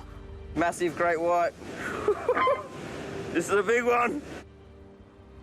If there's something, you know, going on out there, like, for instance, a big great white coming in, I'll let the lifeguards know. We recommend get out ASAP. There's a big great white shark out there. You don't know what's going to happen in those circumstances sometimes. You're right on it. There he is. Yeah. Oh, you scared him? Yeah. Jason's work with drones helps to alert swimmers and surfers to the presence of sharks before any might get too close. He's right next to you. It also reveals to him that sharks are not normally out to bite people. It's all right, he's turned back now. It actually occurred to me when I started flying the drone that these sharks aren't really interested in the humans. They're going straight for the school of fish over there. They're mainly just after a fish, especially the young juveniles. They'll come in for a quick dart at the salmon, and then they'll go back out. And the fish start following them. It's quite funny to watch. The fish are like chasing the white out. Oh, run! Run, little white, run! Real-time shark management isn't limited to shark spotting and drone patrols. There are efforts in place all around Sydney's coasts. Julia saw these efforts firsthand while researching white sharks in Australia, which she hopes to apply to her work in the Red Sea. The focus of the research in Australia was very similar to what I'm doing now in Egypt, just at a smaller scale. The government wanted to learn more about when to expect these sharks and what these sharks are doing year-round. In Australia, community engagement is a key component in successful shark management strategies. They have found a very good method to make the public involved in the research in Australia. All along the coast, they have these real-time acoustic receivers that send out a signal whenever a shark swims past at a distance of 500 meters or less. And you can download an app for free and then check at your favorite beach, like when was the last time a shark swam by, and then decide if you still want to go to the beach. We also use satellite tags, as in Egypt, and when these tags pop up, they usually wash up to shore. And we have a lot of public citizen science projects where these people go out and find these tags, and then they can name the shark. And they get a feeling of like why sharks are important and a feeling of sharing the habitat with them. So that's a really good approach. I hope they can do something similar in Egypt. The work is just beginning, but it has a long way to go. It will take a concerted global effort to protect sharks and humans. Marine conservationist Noor Farid is clear about what must be done in the Red Sea. In my opinion, banning commercial fishing and limiting sports fishing drastically is a must, because the fish stock now is reaching a critical level. One Egyptian conservation group estimates 20 times more fish are caught in the Red Sea than the sustainable limit. Now, hungry sharks are hunting unusually close to shore for prey they would not normally eat. It's going to take a diligent effort. I think that effort has to center on not only what's good for people, but also what is good for sharks. Nowhere is this more critical than in the Red Sea, where threatened shark populations can put at risk the health of coral reefs and the entire ocean ecosystem. If you've got an ocean that has a lot of sharks, that means the area that you're in is healthy. If you don't have a healthy ocean, you don't have a healthy planet. It's as simple as that. The ecosystem needs sharks. They're the top predators. If we lose them, nothing will be the same anymore. We will see irreversible changes. I think there needs to be a lot of education that goes into fostering a more coexistent mindset with these predators. We fear the unknown, and there is a lot of unknown surrounding sharks. If we can demystify them a little bit, I think that'll really help with people's fear of them. All of these sorts of different cases showcase us being in the sharks' territory, and at the end of the day, that's their home. It's not ours. We're just visitors.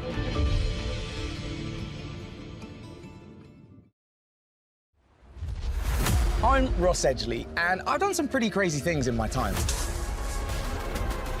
As an ultra athlete, I ran a marathon pulling a car.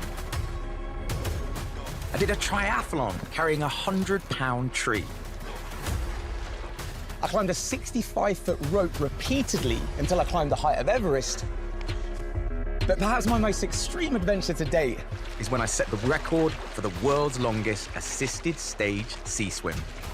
1,780 miles, 157 days, all around the coast of Great Britain. But something amazing happened to me on that swim that changed my life forever. I saw this huge fin slicing towards me. And this eye just looking back at me. A basking shark. This incredible creature stayed with me for a day and a half. I kind of felt like it was a friend, and that encounter just ignited a curiosity in me, just to try to understand how sharks have managed to excel in every ocean across the world for over 400 million years. They're the ultimate ocean athletes. But how do I compare? We're about to find out what percentage of shark I am as I put my own body to the test and go head-to-head against 4 incredible sharks. It's the ultimate man versus shark challenge. To swim faster, jump higher, eat more, turn fast, and be more shark.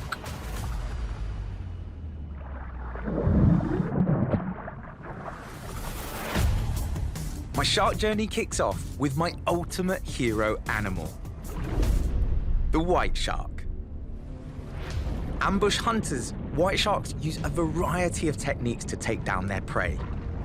But none of these methods are more impressive than the Polaris strike.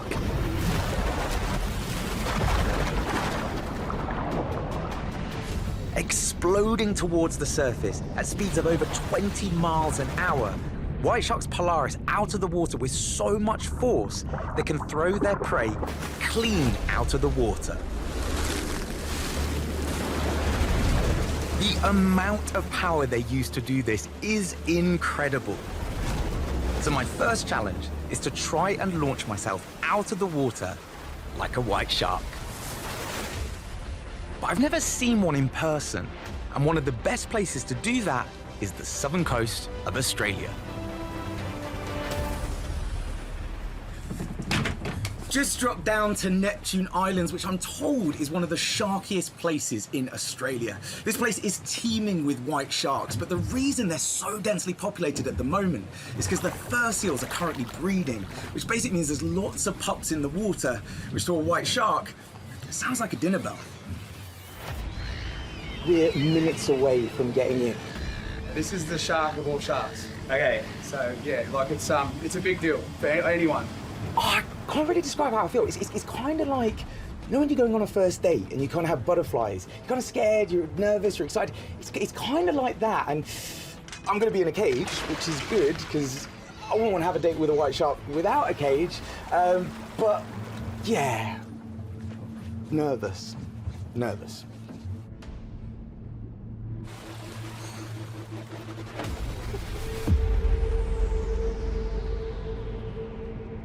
My heart is pounding out of my chest, basically waiting for my date to arrive.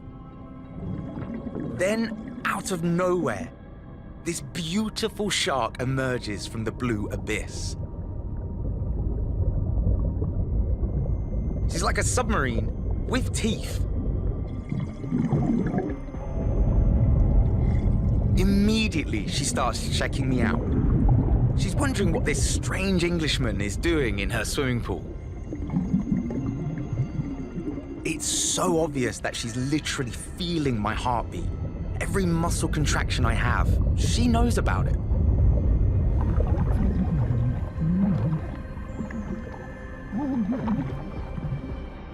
But it doesn't take long for her to smell food. And in an instant, she's in hunt mode.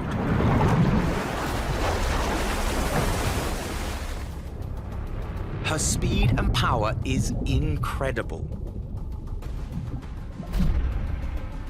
Then, out of nowhere, she lunges at the cage and starts biting on it. But what's strange is it isn't necessarily violent. It was more just out of curiosity. It was like me going to the fridge and just kind of nibbling on things to see what I wanted. That was a flip. Did you see it? Yay, we're glad you saw it. That was so sick. That's it's even bigger when you see it down there. Oh, that was pretty sick. Whoever built these cages, I'm very grateful. Very grateful. Because they've been tested today, they really have. Yeah, it's humbling. I think I'm an okay swimmer. Like, I'm awful compared to that. So it's just, that was pretty special.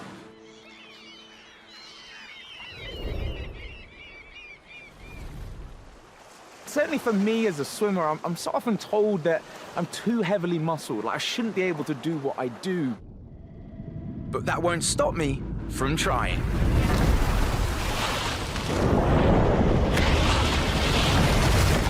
So now, I want to launch myself fully out of the water and Polaris like a white shark. And it's that I want to be my first challenge. And to help me, I'm on my way to meet a fellow Brit who studies South Africa's white sharks, Alison Towner.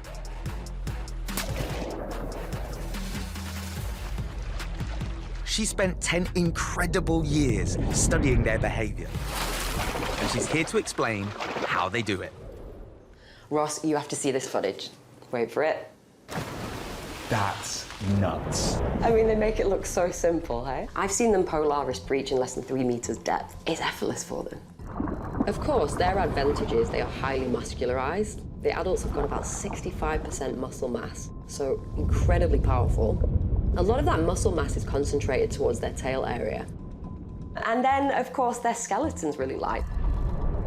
So they have a cartilaginous skeleton, so much less dense than your bony skeleton, which is heavier. And they have an amazing buoyancy device in that they have humongous livers. Scientists recently discovered these livers wrap around their internal organs to keep them warm, and it's full of lipids and oils, and it keeps them just that bit lighter in the water. So they have a bit of an edge on you, Ross. I mean, how does that compare to you? Right. Obviously can't do much about my liver. Muscle in my tail. We can work on that. I can work on it. So if I was to put money on anyone doing this, Ross, it would be you, but I would love to see how you're going to do this. Done. I'll invite you. It's a date. Cheers. Cheers. Before I start my Polaris training, first, I want to see how much muscle mass I have compared to a white shark. He's pretty extreme in the bulk size. It's nothing different to a super elite athlete. That's the tricep here. Biceps quite enormous. That's more bulk than I've seen on any swimmer of any kind. When we scanned my body, I was told I'm 45% muscle mass. That's 5% more than most average adults, but it's still a lot less than white sharks that come in at 65%.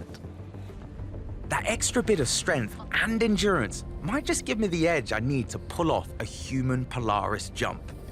We're about to find out. But to learn how to propel myself out the water, I'm gonna need some training. Okay, so behind this door is a squad of elite athletes that I hope can help me.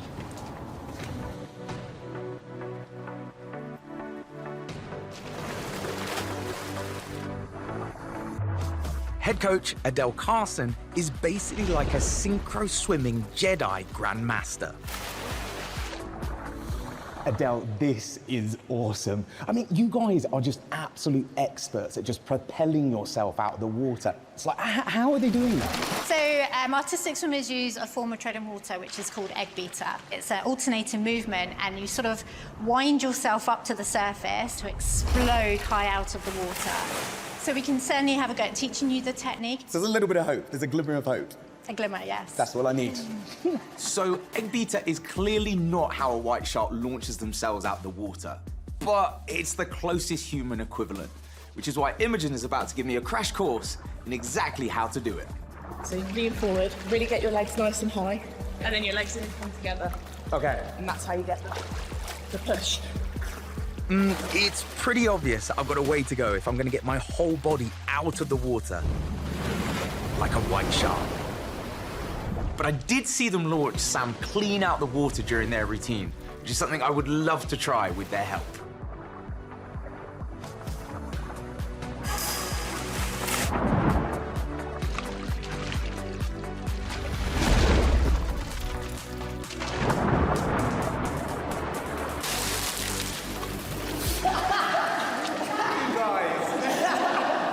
Adele, that was immense. I mean, it felt angelic. How did it look?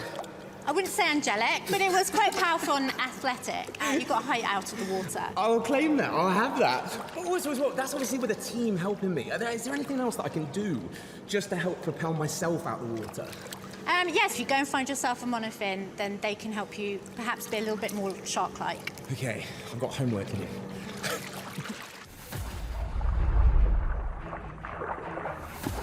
It's clear that unassisted, I simply don't match up to the white shark's Polaris power. So after lots of practicing with a monofin, I'm ready to try again. Now, for the moment of truth.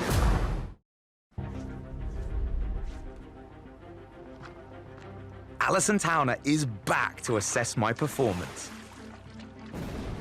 and find out if I can propel my entire body out of the water like a white shark.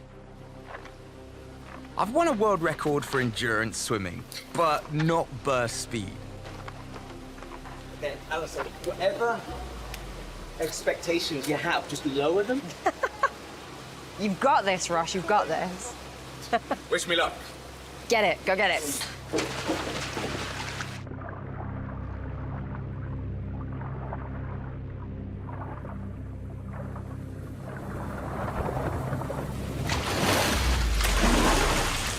That was phenomenal. Well done. That's attempt one. I think I've got more in me. I'm not thinking like a great white. Like, when they decide to go, they go. I think I need to be more aggressive. Yeah, and if I was trying to hold your donuts away and you were really hungry, you would switch on. And so that's the thing about white sharks. It's almost like a switch gets turned on and they rock it. So that's what you need to do. Okay, so switch on. Yeah. Aggression. Yeah, exactly that. Okay, switching on. I want this. I want this. Ankle. Okay.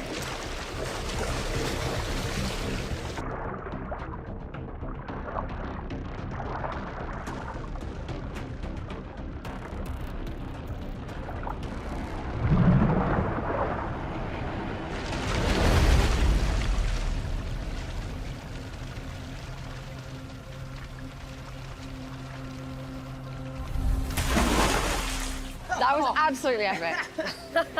I did feel more shark-like. Yeah.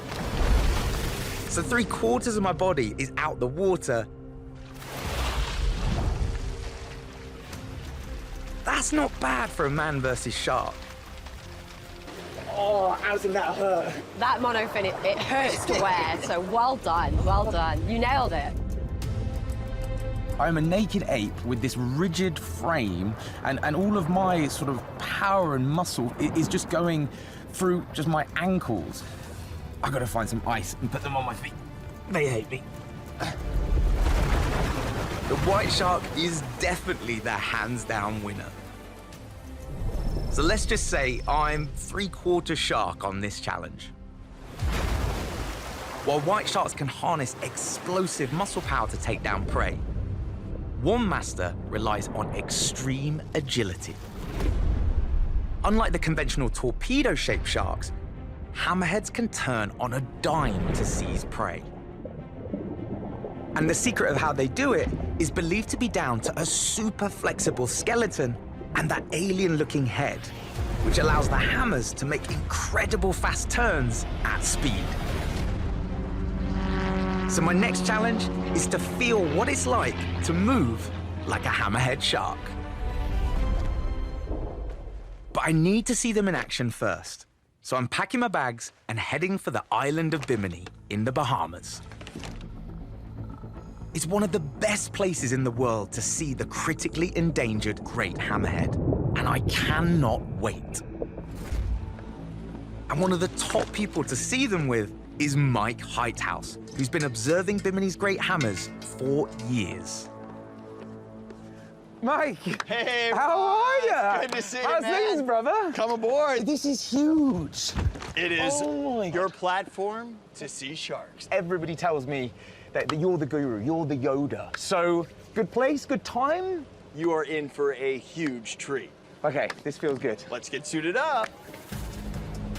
The Bahamas are basically a mecca for sharks, a giant sanctuary, thanks to the government here putting laws in place to protect them all. Mike, this swimming pool is amazing. We're going to be able to get you to compare yourself to a hammerhead up close and personal. Perfect. I've got quite a reception committee waiting for me. There's already a load of nurse sharks gathering at the surface. Okay, done. 5, 4, 3, 2, 1, go! Okay, Ross, come on up to the front row. Oh, there it is! That's my first hammerhead! Mike, that's my first hammerhead! Ah! This is so cool! Let's go! Look at that. The great hammerheads have just started arriving from all over the southeast coast of the United States to overwinter here. Most are female. It is a great load of hammerheads we've got. Whoa. Watch out! I've never seen anything move like that.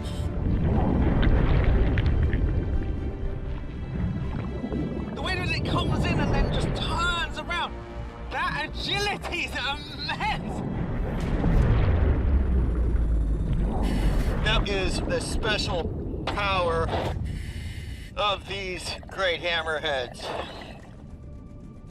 That hammer, the cephalofoil, is kind of like the flaps on the wings and tail of an airplane, but they also have those big pectoral fins and that really tall dorsal fin.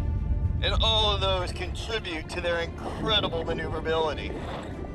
They're just so dense with muscles. Oh, look at that. Just scoops down out of nowhere and then pops right back up. That's like a touch-and-go landing on an aircraft carrier. That's why they are one of the ocean's most impressive top predators.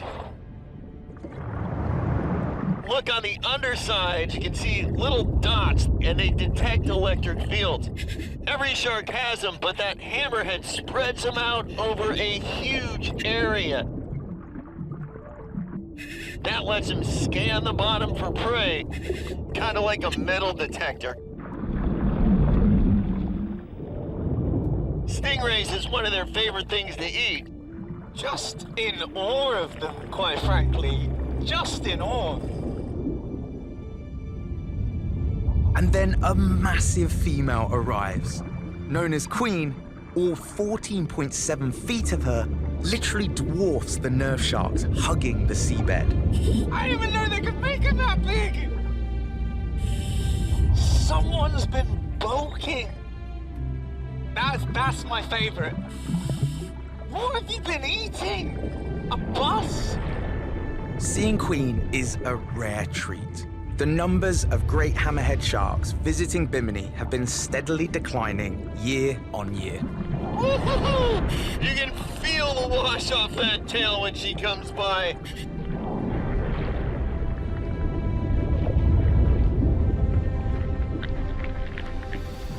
Just beautiful.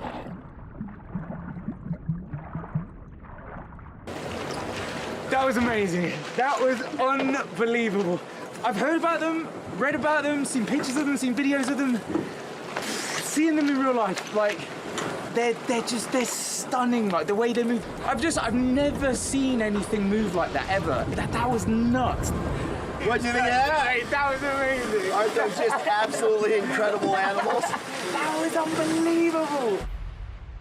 Not gonna enter any beauty pageants, but wow, they can move. Their prey have no chance, and you know, I don't think you have a chance to replicate that unless you go up in an airplane.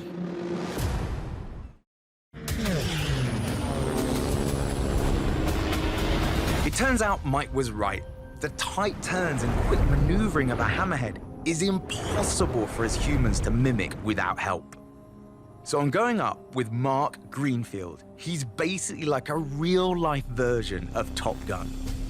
Mark has briefed me that people can start to feel really sick, lose vision, even consciousness. Now, I'm gonna confess, I'm happiest when I'm training in the water, and motion sickness hits me pretty hard. But I'm determined to find a way to maneuver like a hammerhead, however grim it gets. Are you ready? I think so. Okay. Oh, boy.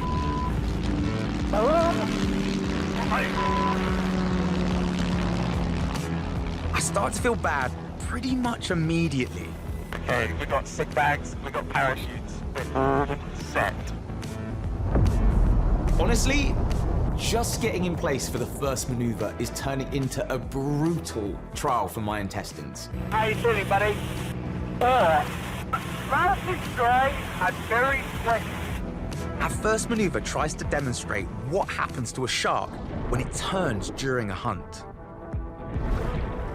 This is a pretty standard maneuver known as a roll by pilots. But for me, I'm already reaching for the sick bag. Rolling right in 3, 2, 1, now. That was a little gentle G there. That was 2G on that turn has been pulled away. 2 Gs definitely wasn't great, but when a shark is in pursuit of prey, it doesn't bank just once. 3, 2, 1.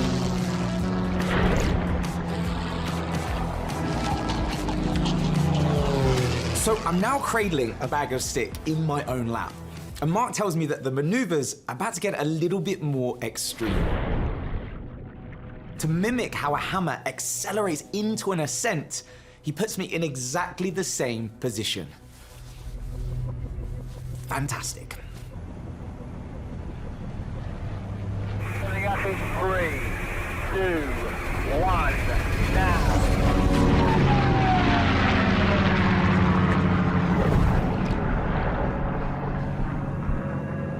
3G finishes me off. Well done, fella.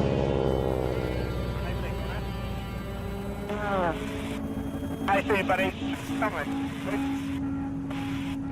Okay, guys, I'm going to take an executive decision here. Ross cannot fly anymore. I mean, to a certain extent, it's quite interesting saying, okay, a shark can do that, but I can't. Agree. With the Hammerhead, it just has this amazing ability for agility and just to operate over this three-dimensional space. And I think what happened today, it's just deepened my admiration for that specific skill. So whilst I wait for the world to just temporarily stop spinning, I'm going to reflect on that particularly hard-learned lesson. So on this occasion, I have to hold my hands up. Hammer wins. I am exactly 0% shark. Well, maybe that's a bit harsh. 0% hammerhead at least. But there are over 500 species of shark living today. And each one approaches survival in their own unique way. And one of the largest sharks on Earth uses its highly serrated teeth to saw through just about anything. The tiger shark has been given the nickname trash can of the sea because of its amazing ability to chow down and eat whatever food it finds on its journeys. Tigers undertake huge seasonal migrations, moving into cooler water in the summer and back to the warm tropics during the winter months. Finding a dead whale in the desert of the open ocean is a rare opportunity to gorge. Hands up, I confess, I've also been called a trash can. And that's just because over the years with such long distance swims, I've also developed this ability to just put away a serious amount of food. But can I match a tiger shark's appetite? To do that, I need to find out how much a tiger can eat in one sitting. Which is why I'm heading back out to the Bahamas to meet up with my shark brother, Mike Heithaus. Great to see you. How you doing? What is this? You brought me a present. Wait till you see what is in this case. That's heavy. So, you know, all we need now is tiger sharks.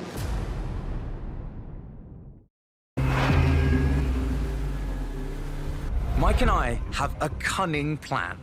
We're going to use this ballistic gel to mimic whale blubber, one of the most calorific meals on the planet. Get a tiger to bite it, then weigh it to work out how many calories it's eaten. This is what we're gonna use. This is basically gelatin, so totally non-toxic. It's built into a big block that's the density of whale meat. So we see how much a shark bites of this, we know how much they can get in one bite. That makes sense. So we're gonna basically make an absolutely gigantic lollipop. You know? I've never swum with tigers, so I can't lie. I'm a bit nervous, as I've been told visibility is not the best. But we're going in with a highly experienced team who've been observing tigers here for many years. And my mate Stefan has drawn the lucky straw to try and get them to eat my giant lollipop. Hey, guys.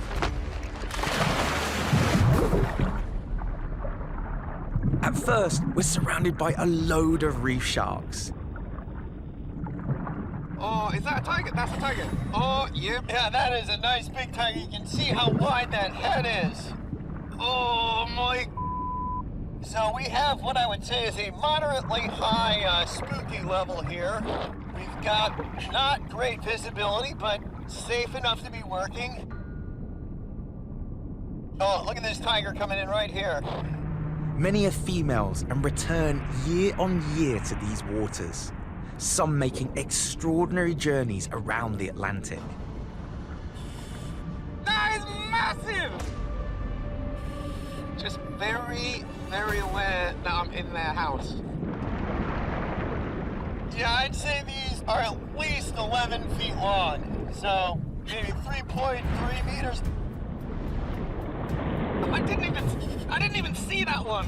I see what you mean about the ambush. At least 4 tigers here. Got a tiger behind here? That was a little bit closer than I'd like. I don't want them to think I'm the lollipop. We got a lot of shark action right now. So they got a lot of room in that belly to pack away a whole lot of food. They can go for weeks and weeks without eating again. They've got that mouth just built for taking big prey. No, not me. Not this one. Okay, up you go, up and over. That was pretty close. Now, we just need someone to take a bite of our lollipop. So here we go. As big as they are, they can't just bite straight through. So they have to grab on and shake their head so the teeth can cut and then slice. Here we go. Oh, get it. Yes! Yeah, oh, okay. You want it? I just got it! An 11-foot tiger weighing over 460 pounds takes a massive bite out of our lollipop. We got it! That is gone. Okay. Oh, it just spit it out. That was exactly what we wanted. This is the best swimming lesson I've ever had. That was immense. Oh, my heart was going. I went through so much oxygen down there. Like I was excited. I was nervous, and just being invited to a dinner party with some tiger sharks. Just best thing I've ever done. Honestly, that's a bold statement, I know, but God, that was amazing.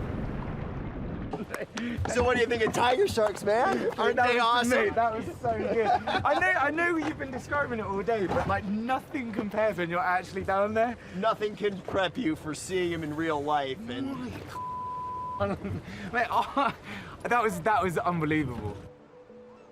So now it's the moment of truth. How much can a tiger shark eat in one single bite? Right out. We are coming in at 6.4 pounds. 6.4 pounds. Quite big. Right, and so tiger sharks can eat a lot of things, but if that was whale blubber, which would be a favorite food, that's 25,000 calories in one bite. Whale blubber gives you about 4,000 calories per pound. Maybe you take 10 bites that big or more per day. That's potentially 250,000 calories a day. That's unbelievable. That's a lot of energy you can pack in fast if you're a tiger shark. We have had tiger sharks we've tagged go from Australia to South Africa in about 3 months. You need a lot of fuel to get across that kind of open ocean desert, but that shows you they can do it. Wow. So my next challenge is to fast for 24 hours, to experience a tiny bit of what a tiger shark undergoes as it journeys across the ocean, often going without food for long periods of time. And then I'll refuel with a massive number of calories to see how much I can eat in a day, much like a tiger shark feasting on a whale carcass. I'm heading to Loughborough University in the UK to get an exact measurement of my weight and volume in their lab. I'm going to close this up now. Don't panic. Why do you keep saying that, Sally? Sally Carter will be able to tell me exactly what my volume of muscle and fat is at the start of my Tiger Challenge. My body weight is 190.8 pounds, and my volume is 140.8 pints. It's going to be a pretty unpleasant 24 hours. Lots of swimming and running. Just this idea of famine, just like a tiger shark on just a crazy migration. But unlike us humans, they don't lose any water. Wish me luck. I'm going to exercise non-stop, with no water, no sleep, no food. To fast like a tiger shark. This is not going to be pleasant.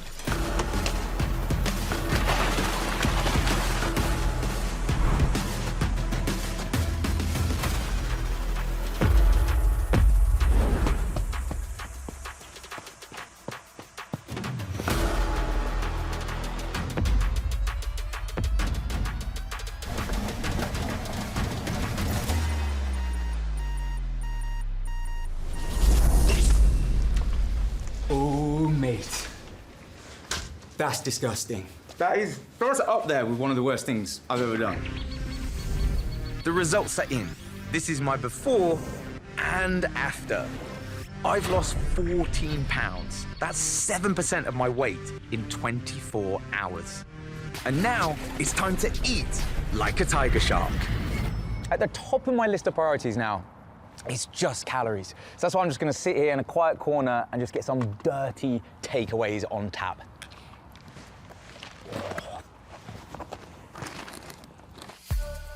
The recommended daily intake for an adult male is 2,500 calories.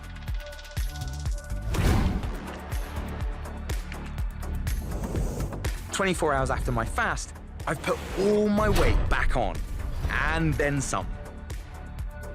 I'm now 22 pounds heavier, and I've chowed down on over 30,000 calories. And that's more than the one bite the 11-foot tiger took. And when I compare our body weights to the number of calories we can both potentially eat in one day, I've managed to eat some 28% of what the trash can of the sea can eat. I'll take that. While the tiger shark crushes eating, there's one shark that beats the record for speed. Meet the short-fin Mako. With a top speed of up to 43 miles per hour, it's the fastest shark on Earth. And speed is truly the final test for a swimmer at heart. I've kept my biggest challenge to last. I want to go head-to-head against the fastest shark in the ocean. Thanks to a torpedo-shaped body and a tail built like the tail of a tuna, the Mako propels itself through the water with great speed and efficiency. And it can hunt almost anything. Notoriously difficult to film, a team in South Africa have been trying to capture how the Mako hunts. Using a specially designed camera, they begin trailing the torpedo cam through the water. I see it is coming and it looks interested. Filmed at high speed, the Mako strikes at 20 miles an hour and disables its prey from behind.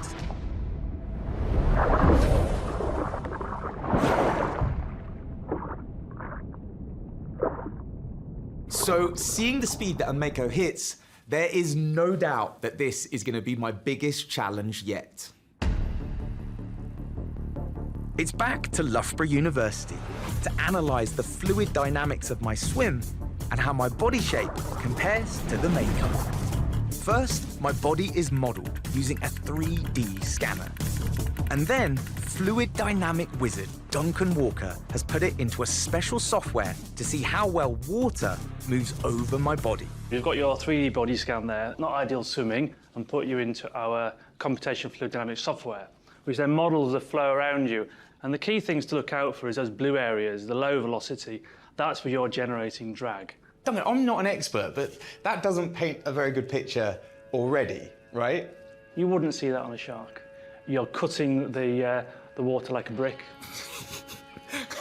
Would it improve any way if I was swinging my arms and actually using them at all? Actually, that would improve your hydrodynamics quite a lot. It would guide the flow around your head. So you're creating that leading edge that the shark has with its nose. So there's glimmers of hope here. It's not all doom and gloom. Yes, definitely.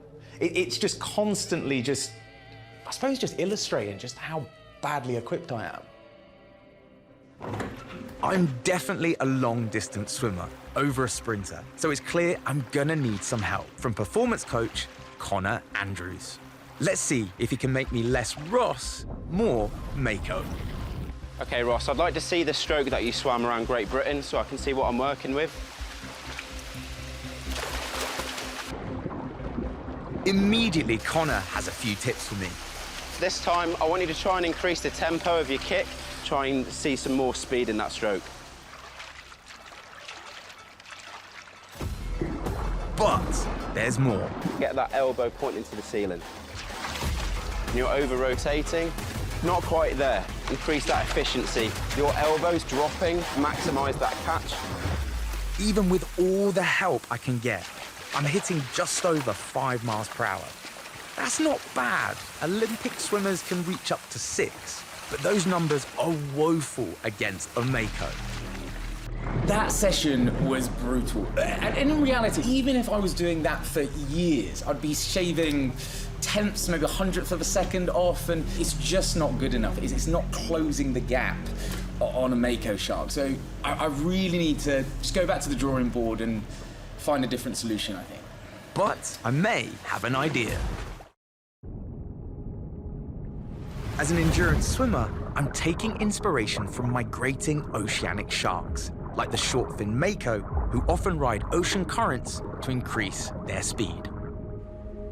After weeks of training, aided by Connor's coaching, I'm heading for a place known as the Menai Straits. When I swam around Great Britain, this place in the north of Wales was somewhere that I avoided like the plague. The water just comes rushing through, and as a result, it just creates these turbulent, dangerous conditions. But it's conditions exactly like this that sharks all over the world, they use it to travel long distances over migrations. Okay, Chloe, what is the plan? Have a bit of a play in the water just to get used to the movement of the currents and the speed that you're going to be swimming at. Okay, cool. So this is going to be quick, but it's almost like a baptism. It's going to get quicker. The tide's going to pick up. I've timed my Mako challenge to coincide with the full moon, when tides are at their strongest.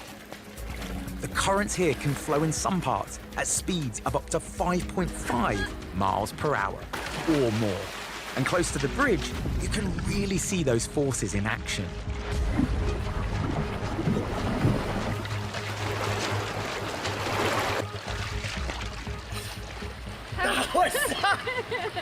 That was so cool. But you can feel it. That's so powerful. Warm-up done. Now it's time to go head-to-head with a Mako. A boat takes me into the main channel to find the fastest current. I'm joined by 2 safety kayakers who will time my swim. With a Mako's top speed of up to 43 miles an hour, I'll be thrilled to hit even a quarter of that. Attempt 1.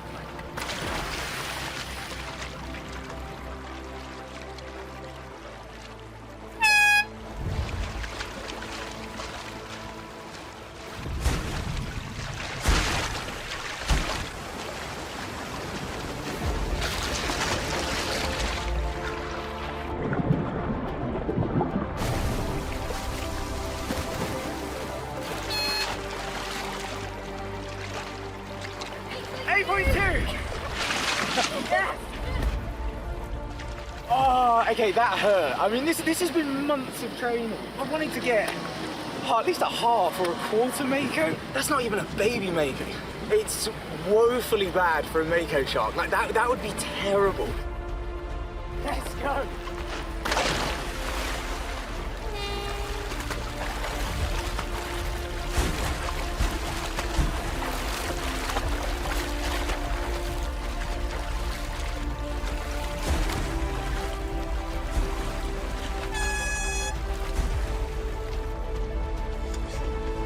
That felt quicker.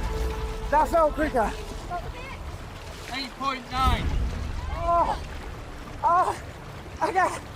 I'll take it. I'll take it.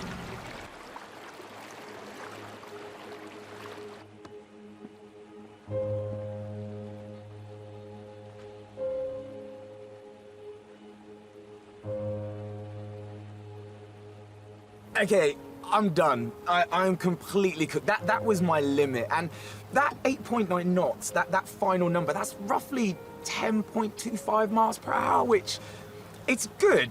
It's good for a human. In fact, it's almost double the speed of an Olympic swimmer in the pool. But when you compare it to a Mako shark, it's bad. It's really bad. That Mako's top speed at 43 miles per hour means I'm barely a quarter shark.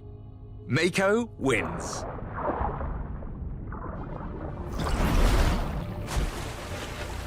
So how did I do? Well, overall, I managed to become nearly a third shark.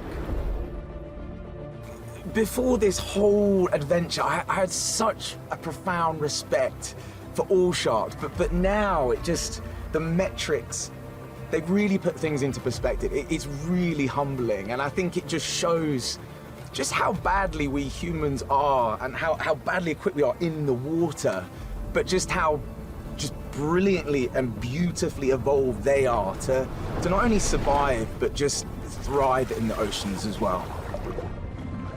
But there's no doubt who the ultimate winner is. You are the best. Thank you, sharks.